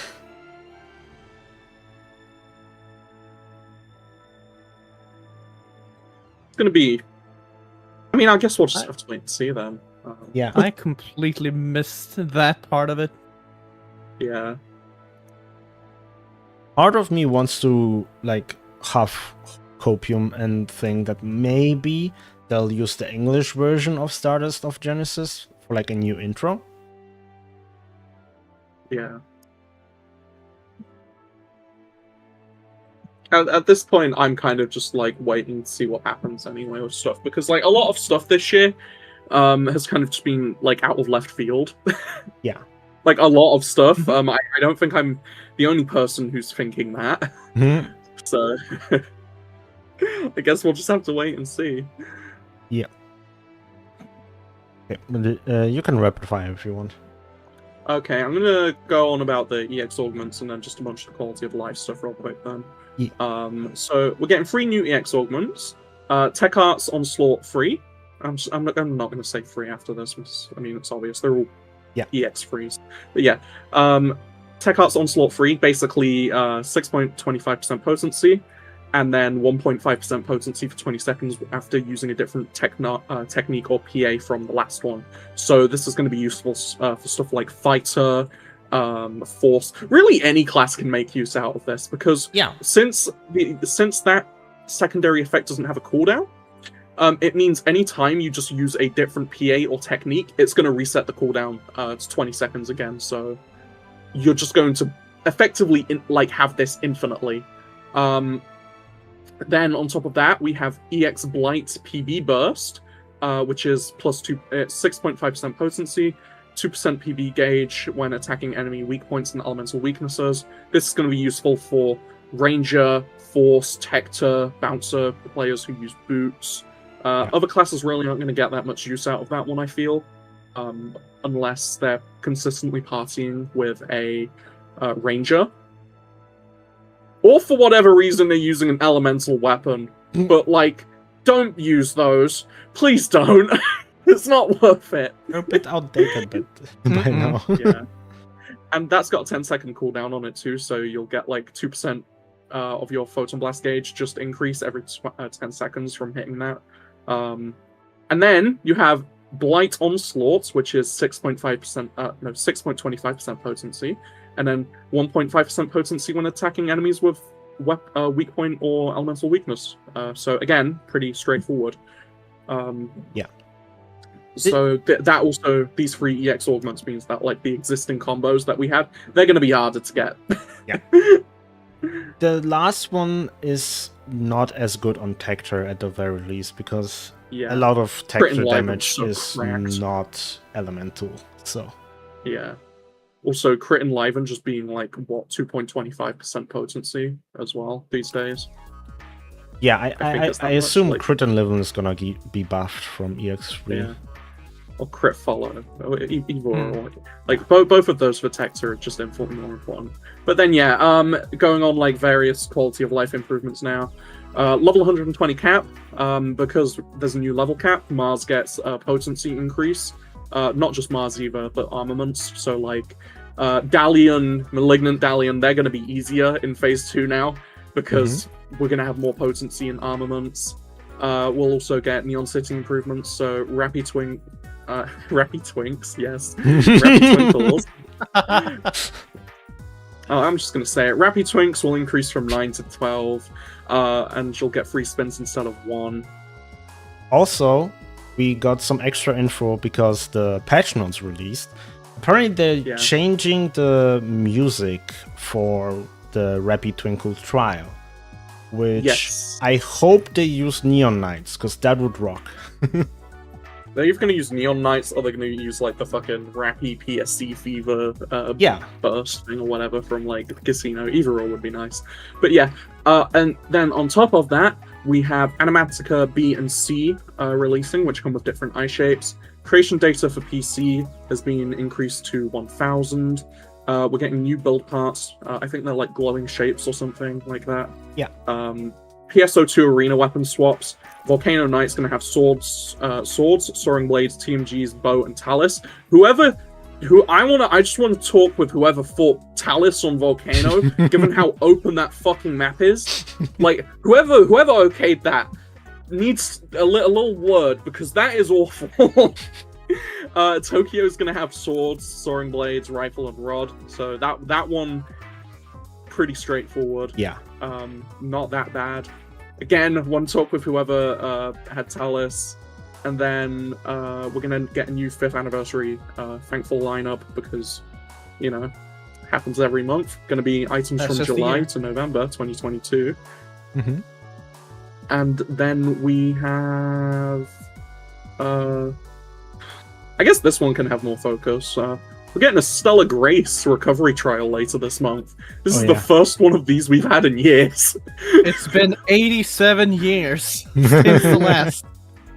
Like, we haven't seen one of these in years. It's still a seasonal one, I believe, so it doesn't count towards that one title. Yeah. Still. So, yeah, sure. We're also getting a Niji Sanji collab on top of that. Anyone have any qualms with Niji Sanji? I think like kind of a nothing collab. I say nothing. It's unlike the last time we had it. We're finally having another EN person on the collab as well. I have one complaint about it. Yeah. Every bit of art that like shows the characters, it's just their models. It's not like any custom artwork or anything. That's just their base ass models standing up. Like, what happened? At least the other ones used to have other artwork or like key arts. Yeah, and even the next one has key art. Have you seen that art, by the way, for the next collab stuff we're getting? That stuff is so good. Like, seeing Kanui like that. Oof. I'm glad. Okay, we're getting on this one a little bit early, but I just gotta say I'm glad that we're seeing artist collabs coming back. Yes. Yeah.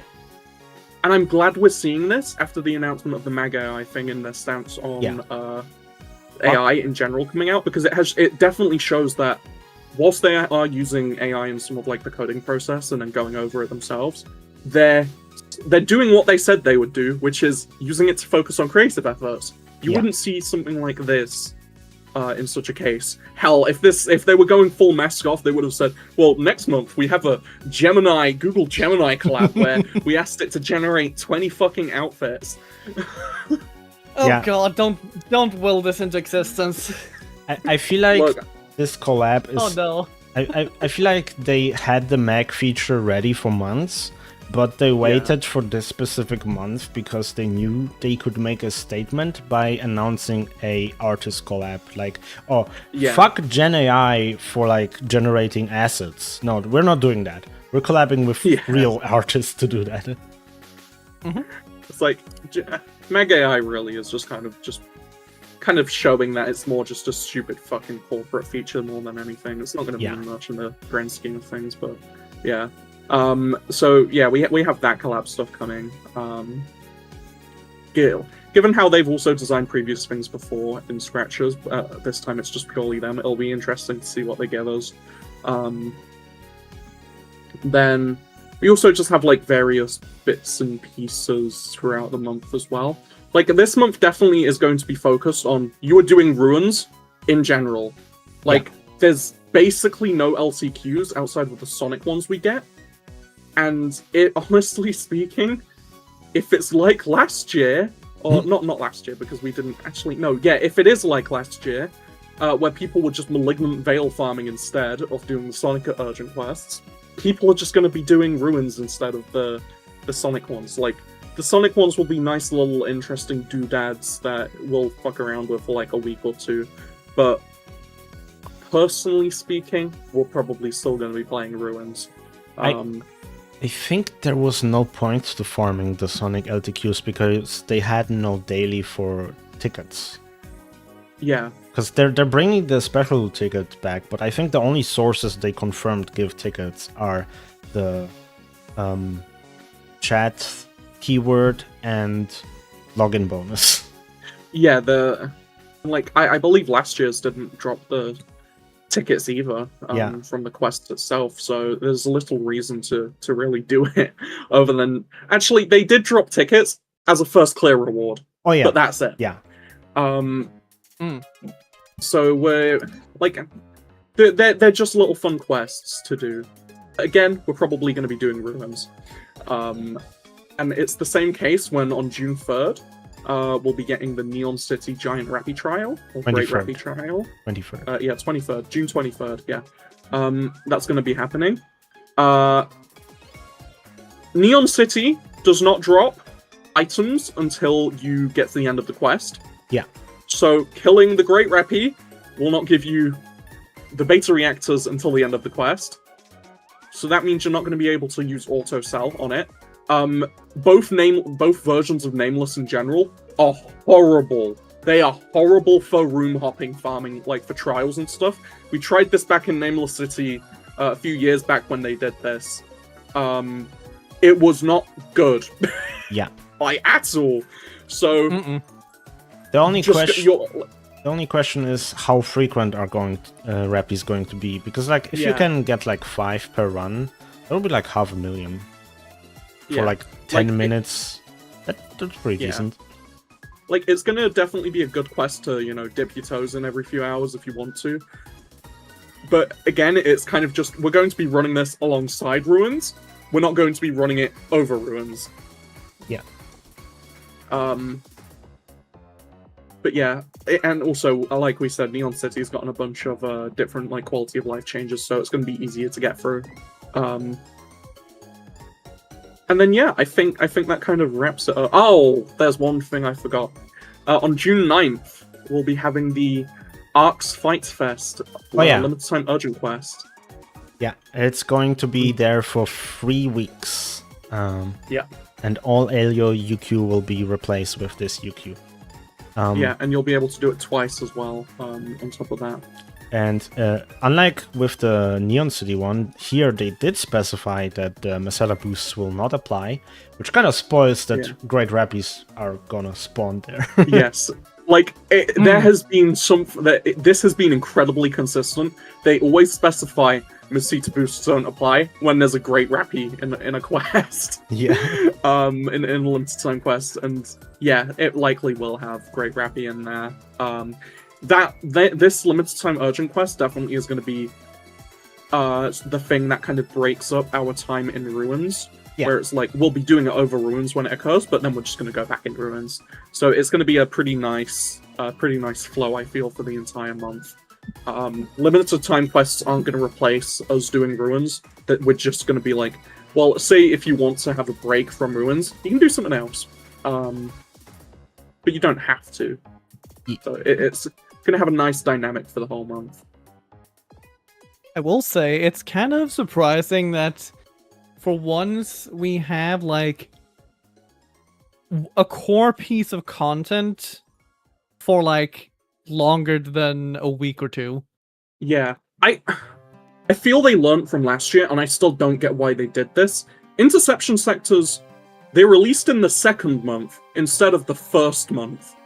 And same with the combat sectors, so there was not enough time for them to be relevant for. Because usually, like, the main piece of content, it would be relevant for, like, a month and a half, 2 months, maybe even 3 if it's lucky, or 4. And then it would get phased out, you know, in the tail end of that month. But you'd still be able to do it if you wanted to. It was just more inefficient. So you could just do that. But I don't know what they were doing last year with the interception sectors. They were just doing it in the second month, which really just led to them having, like, 2-3 weeks, because then they'd backload the shit out of the month to LTQs. Yeah. Again, don't know what they were doing, but they were doing something. Guess they were fucking around and found out. Yeah, but definitely seeing a change this year with that. It's similar to how in April we got Ruin Luth.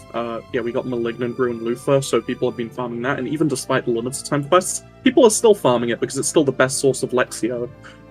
Like this, I can assure you, it does not drop at the same rate as Malignant Luther in the LTQs. Like, it doesn't. I've seen multiple across multiple parties, not by myself. Ironically, the only Lexio drop I got was during the Rappy week in Alter Realm. Rappy Fortnite, I guess, because it was 2 weeks. But yeah. Again, probably just going to be doing ruins for the most part this month. But yeah, I think I quick fired all of that out. Yep. All of the lesser stuff. All that's left is to go over the Dev Corner questions. Yes. So, Oh, wait, sorry, I forgot one thing. Oh. Next month, actually, for whatever fucking reason, is technically a seasonal. I should have mentioned that. Yeah. I think it is anyway. Right? It is, right? Yeah, because the Stellar Grace is a seasonal Stellar Grace. Yeah, we are in the, like, what do they call it? Shin Super Origin. It's basically the 5th anniversary event we had that ended, like, in 2 hours. We're getting that again, but this time it's the true one. Yeah, this time it's actually in June, because... Yeah. Because for some reason all the anniversary events have always been in, not June, but in May, and it's like, yeah, finally, well... And I'm sorry, but there's a really cool thing that we'll be getting in this. We're getting Niantasy Star voices. Yes.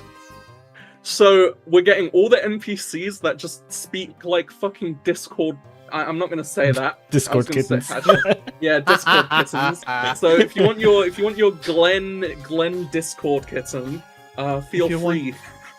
If you want Garoa meowing. Yes, and that's one that you can get, because Garo is one of them too, for some reason. Somebody made a really funny reaction image on X where they took Aina looking at a phone, noticing there's a Nyaroa, and just being shocked. Yeah.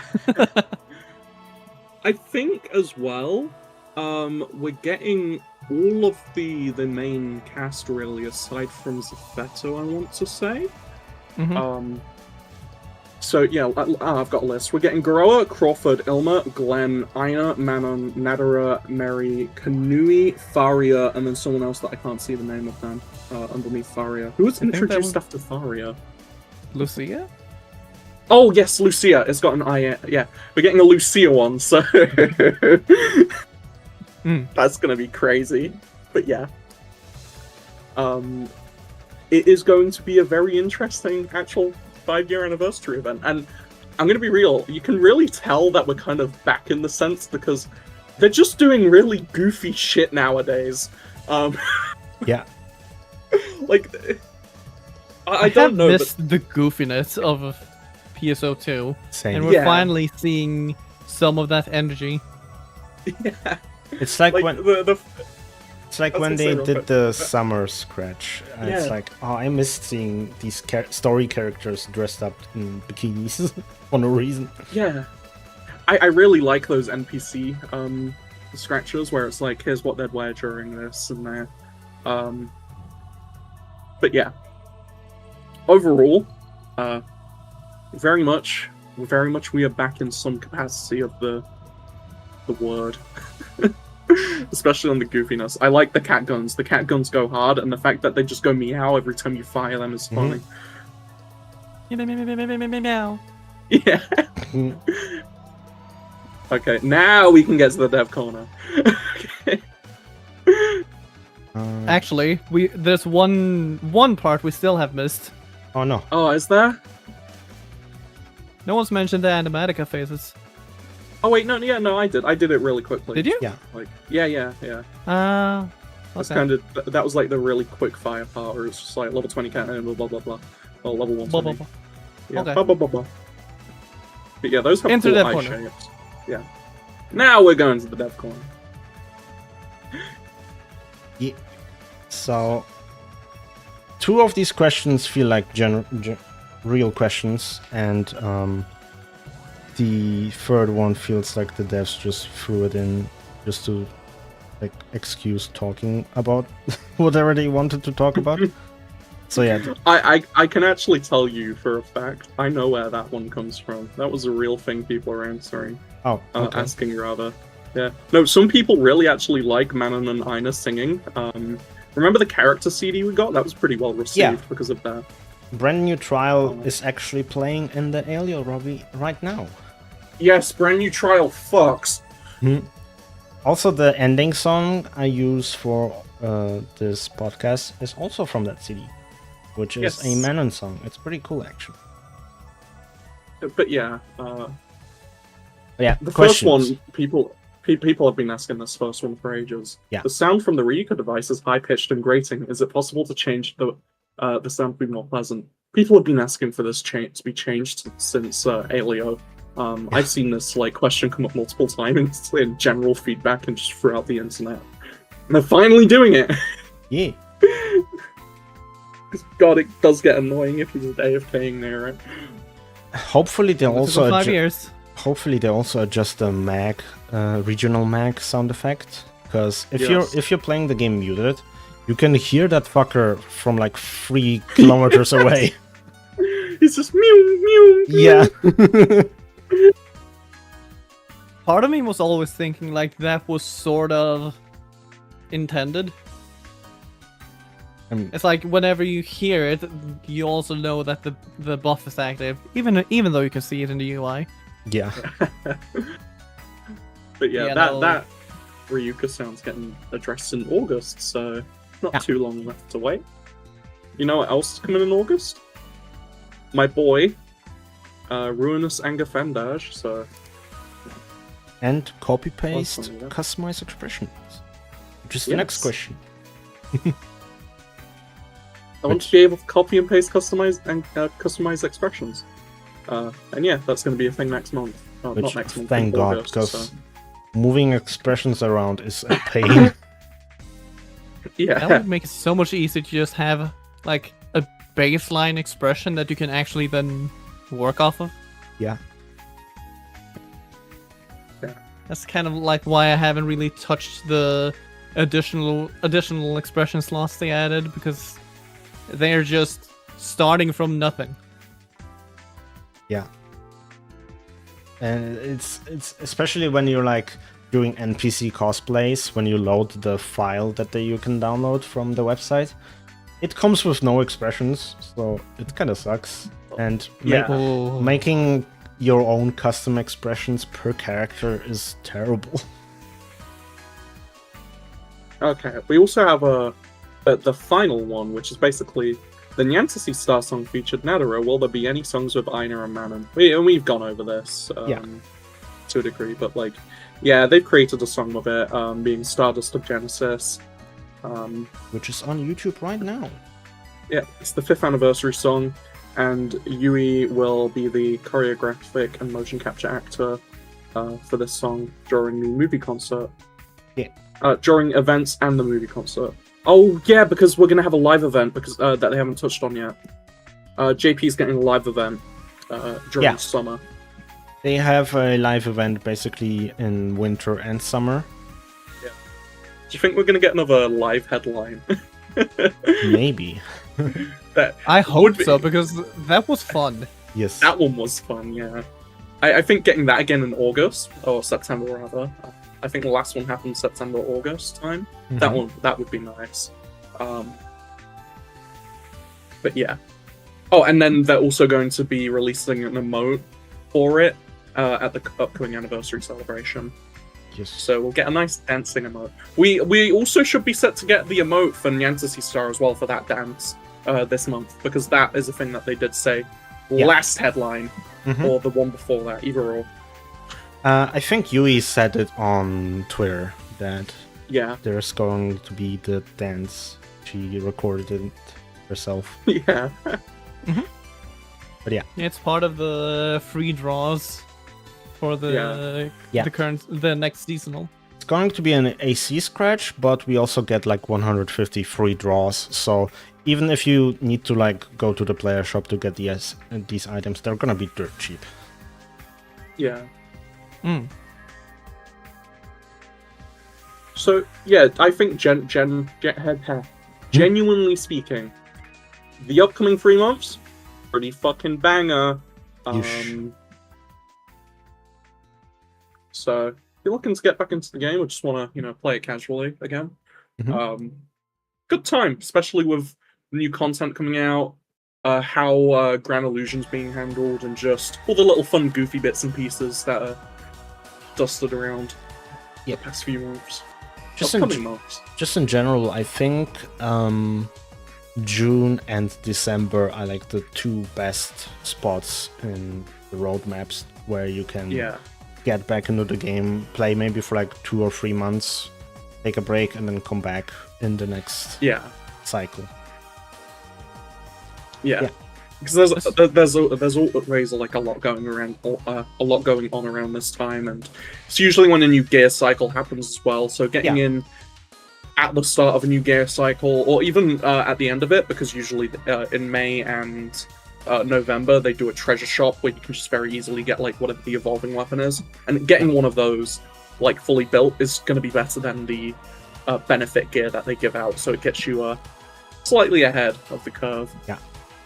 At least this time it's going to be better, because like last time, the gear was in a weird position where the benefit gear had LC augments of augments that haven't released yet, so it was surprisingly strong compared to the previous tier of weapons. Yeah. Like, they kind of had to do it, otherwise the thing would be way too weak for like a few months later. Yeah. Oh, yeah, and there's one more personal thing that I do want to say as well about something that was shown earlier this month.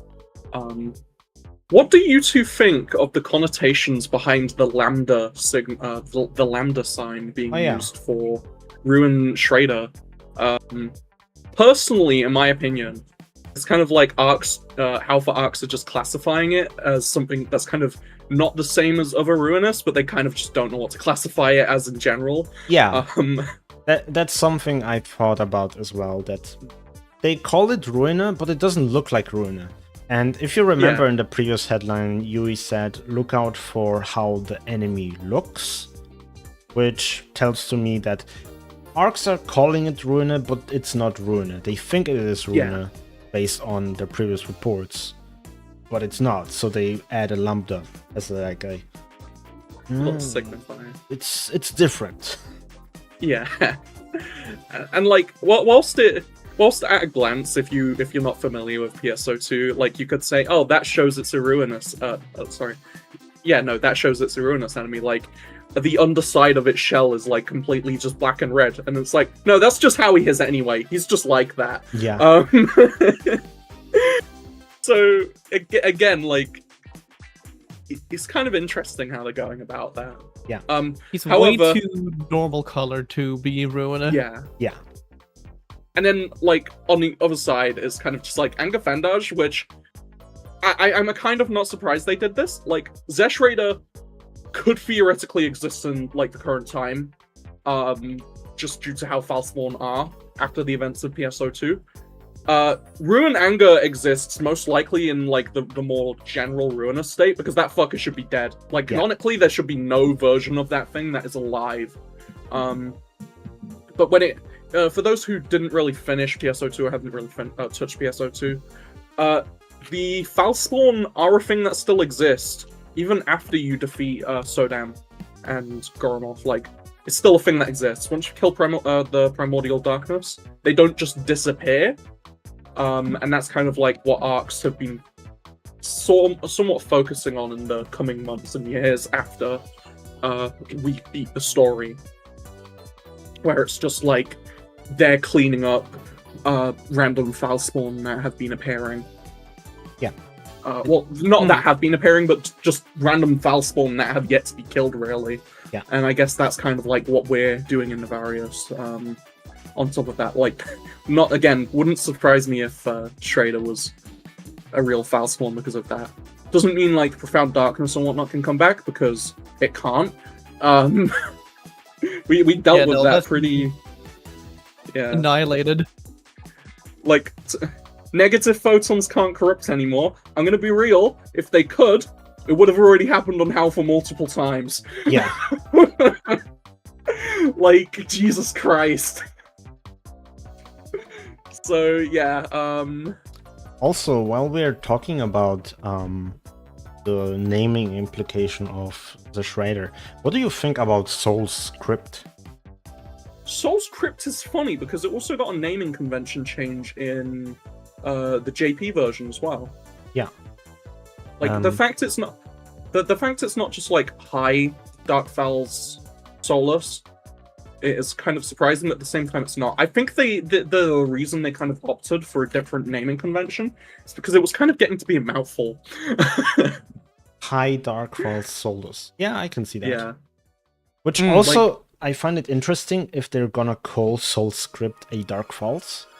Because technically, the term was, in PSO2 lore, the term was like specific to like these entities that splintered off of the Profound Darkness. So them using it for Starless was probably more of a callback than an actual name they had.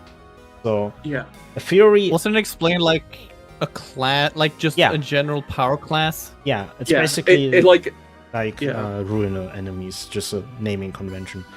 But a like theory, in NGS, it's literally anything like Aegis. Yeah, not like. But a theory I and a friend of mine have is that Soul's Crypt might be the original Solus, and everything else we fought before were like inferior copies. Yeah. Maybe we finally get story relevance. And I also just want to see how this thing fights in general, because, I mean, we've seen a very short clip of it. It's using unblockables in a more proactive way. Yeah.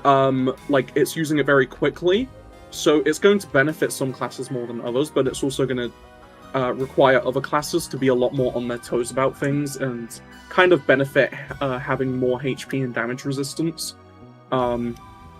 Like, take Force, for instance. Whilst we could move something, there's a high chance for a Force to be in a really bad position. So, in theory, we could just use Rod Impact to super armor our way through it and still get, like, an Element Bullet off or something. But we would need the HP, and we would need the damage resistance for that. So, Soul's Crypt is going to be a very interesting fight, and I do want to see how much Phase 2 has changed up in general, and the rest of Phase 1, because high enemies change up a lot. The Malignant enemies also changed up a lot as well, so I want to see how different and more aggressive it could be, because high enemies, for those who have somehow just not interacted with them in any capacity ever since they were added like a year ago, they are very aggressive, like insanely aggressive. Even something like a Balrog sword or a Balrog gun are just infinitely more aggressive than a regular Balrog. Yeah. They have wider attacks, they hit harder, they hit faster, they have a bunch of new different attacks as well, and in the case of bosses, the bosses practically just have new movesets entirely. Like, high Gilzaver isn't the same as a regular Gilzaver, they're just not. Yeah. I think the closest from its like regular counterpart and its high counterpart for the bosses is probably like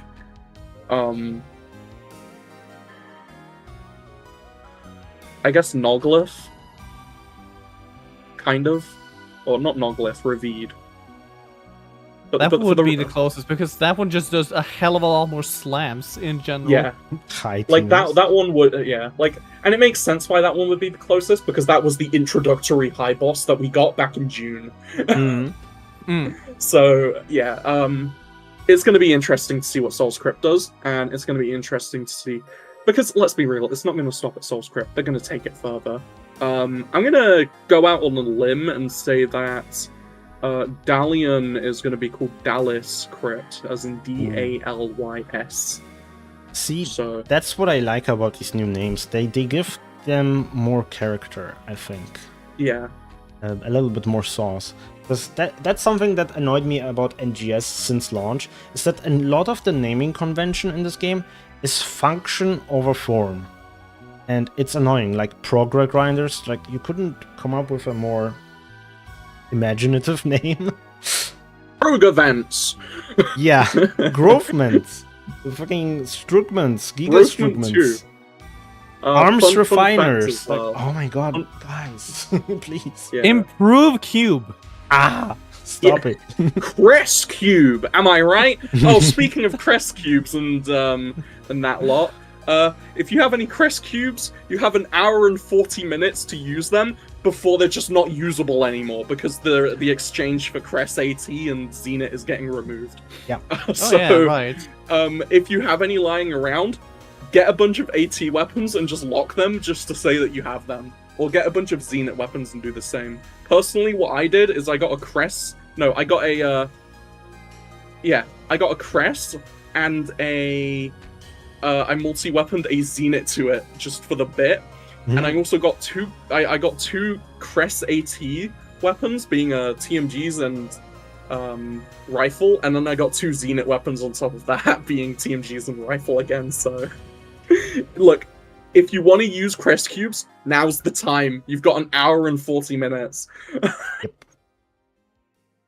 They may take up your inventory, but it would be funny. It's kind of like my Kuklofus rod with, like, Fixer Wix 5. That one is really funny. Yeah.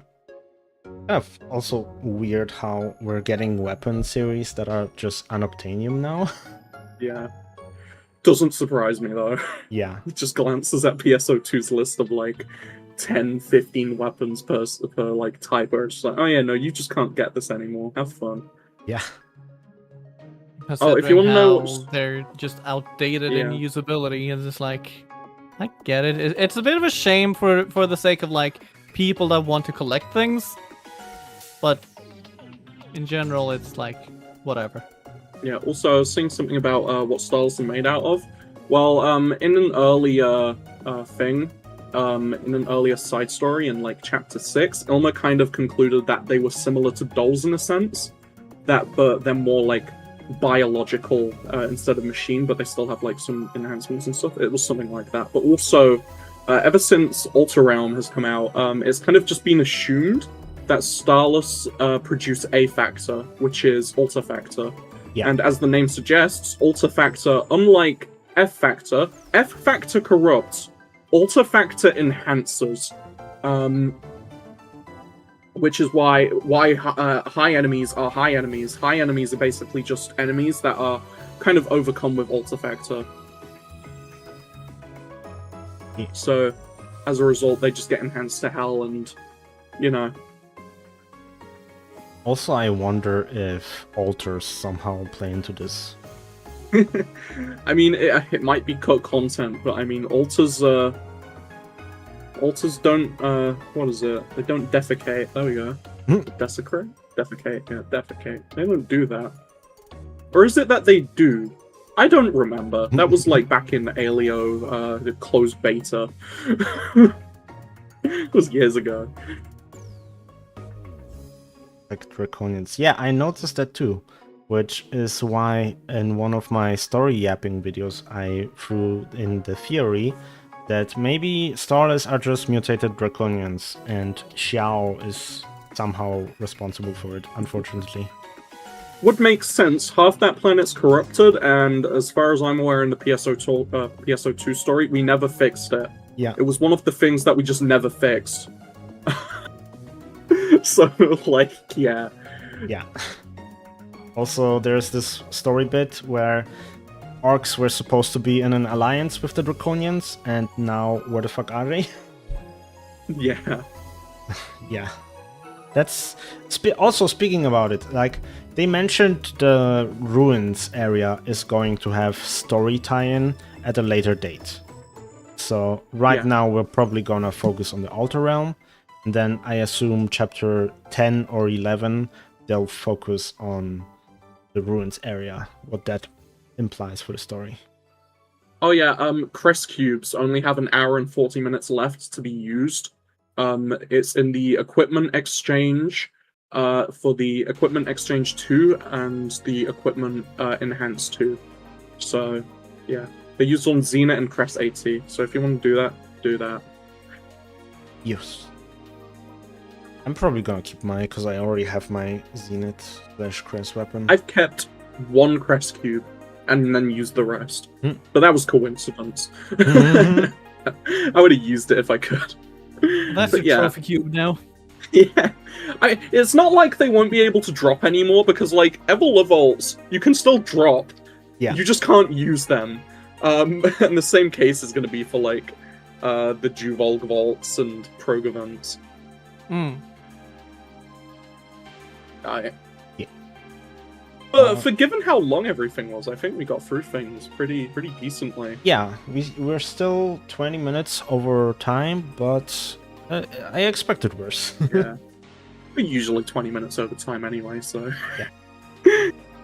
So I would say let's do the raffle real quick, and then we can wrap it up.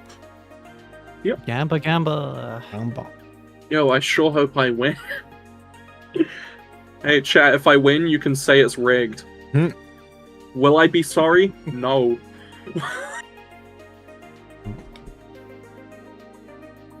Then I'm gonna include Redwood too. Wow. Yeah, you need Let's to post using the ARKS Lounge tag. Let's see. There's a lot of people who submitted screenshots this time. Yeah. Oh. And the winner is Monty. Hell yeah. We even got a Japanese Damn. user using the hashtag this month. That would be so funny if they won it. Yeah. Like, damn, I'll win next time. I'll get him next time. Goes to show that the podcast is spreading. Yeah. Or at least a tag. It's always good to get more people in here. It's just a fun little chill time. A little bit of Rambler. So, I guess what, we do the same thing next month, but just not on a Tuesday. Yeah. Next month we should be back to, I think, when do we do it normally? Thursday. Yeah. Thursday, yeah. And we're gonna have the roadmap to talk about, so it's gonna be another fun one. Oh yeah, yeah, we will. More content. Content slams on table. I'm not going to slam on the table because it's like 10:30, but I would have. But yeah. Aura asked, so if you're gonna participate in the raffle, you participate by submitting a screenshot on X or Blue Sky, And if you win, you get a $10 gift card, basically. Yep. Of your choosing. Okay. You slammed the table for me. Yeah. Alright. Yeah, I think that wraps it up then. Yeah. Congratulations to Monty, the winner of the raffle. Not salty, but Claps. Okay. Yeah. Hope everybody has a nice one and a nice maintenance. You still got an hour and a half to finish your weeklies, guys. Yep. I have a wiki to continue doing. But other than that, I will say goodbye, and the WebP file format's pretty cool. People underrate it to shit. Anyway, that's my final words. Damn, okay. Thanks for coming, everyone. Check out Meryl's Blue Sky account, images with PSO2 music, and Radmood's Twitch streams. Yep. We'll be live tomorrow. Let me checking out the update. Let me also just quickly clear something up as well. So I also run a wiki. It used to be pso2ngs.wiki. Don't own the domain anymore. I will do soon again. Don't worry about that. But it's hosted off Mirrorhees. I have a bunch of work that needs being done. I expect it to take a month or two to get through. It's going to be a more scaled down version of the wiki, so you won't have stuff like cosmetics and that lot. You might have camos if Ratmuch just wants to cross-post stuff again to my one, but other than that, you're not going to have much. It's going to have weapons, quests, drop tables, etc. It's going to be very functional, basically, instead of just cosmetics and a bunch of random pages and stuff. Why am I working on it? Well, see, I was working... I'm working on this thing again because M.A.I is pretty awful. No, I've been at Wonder trying to do this for a couple months now. I thought now was a better time than any to start, especially with that. But yeah. If y'all want to use that, feel free. I've got all weapons and ordnance up currently. It'll be good to have an actual more just functional wiki as well. That's just focused on what's here and what's here now. Yeah. Instead of the more like archival style. Yeah. Like I'll still have some stuff that I need to archive, but that's just for personal reasons. But other than that, yeah. I'll kind of keep people more updated on what's happening with it, especially as we do future streams, because I suspect I can get everything done with it within the next month or two. I know I said that the last time, like, to people here don't know me. I said that before, didn't happen, because I had a lot on my plate at the time. But also, there's a bunch of version 1 content that's outdated, and it doesn't need to be focused on in any capacity other than just, oh yeah, this field can drop this camo, but I already said that. And I'm rambling, so... Yeah. Use the wiki if you do. Use the wiki if you want. Use the wiki if you don't want. Anyway, ciao, fellas. Yeah. Have a good night, everyone, and we'll see you next month. Bye. Yep. Ciao. Have a good one.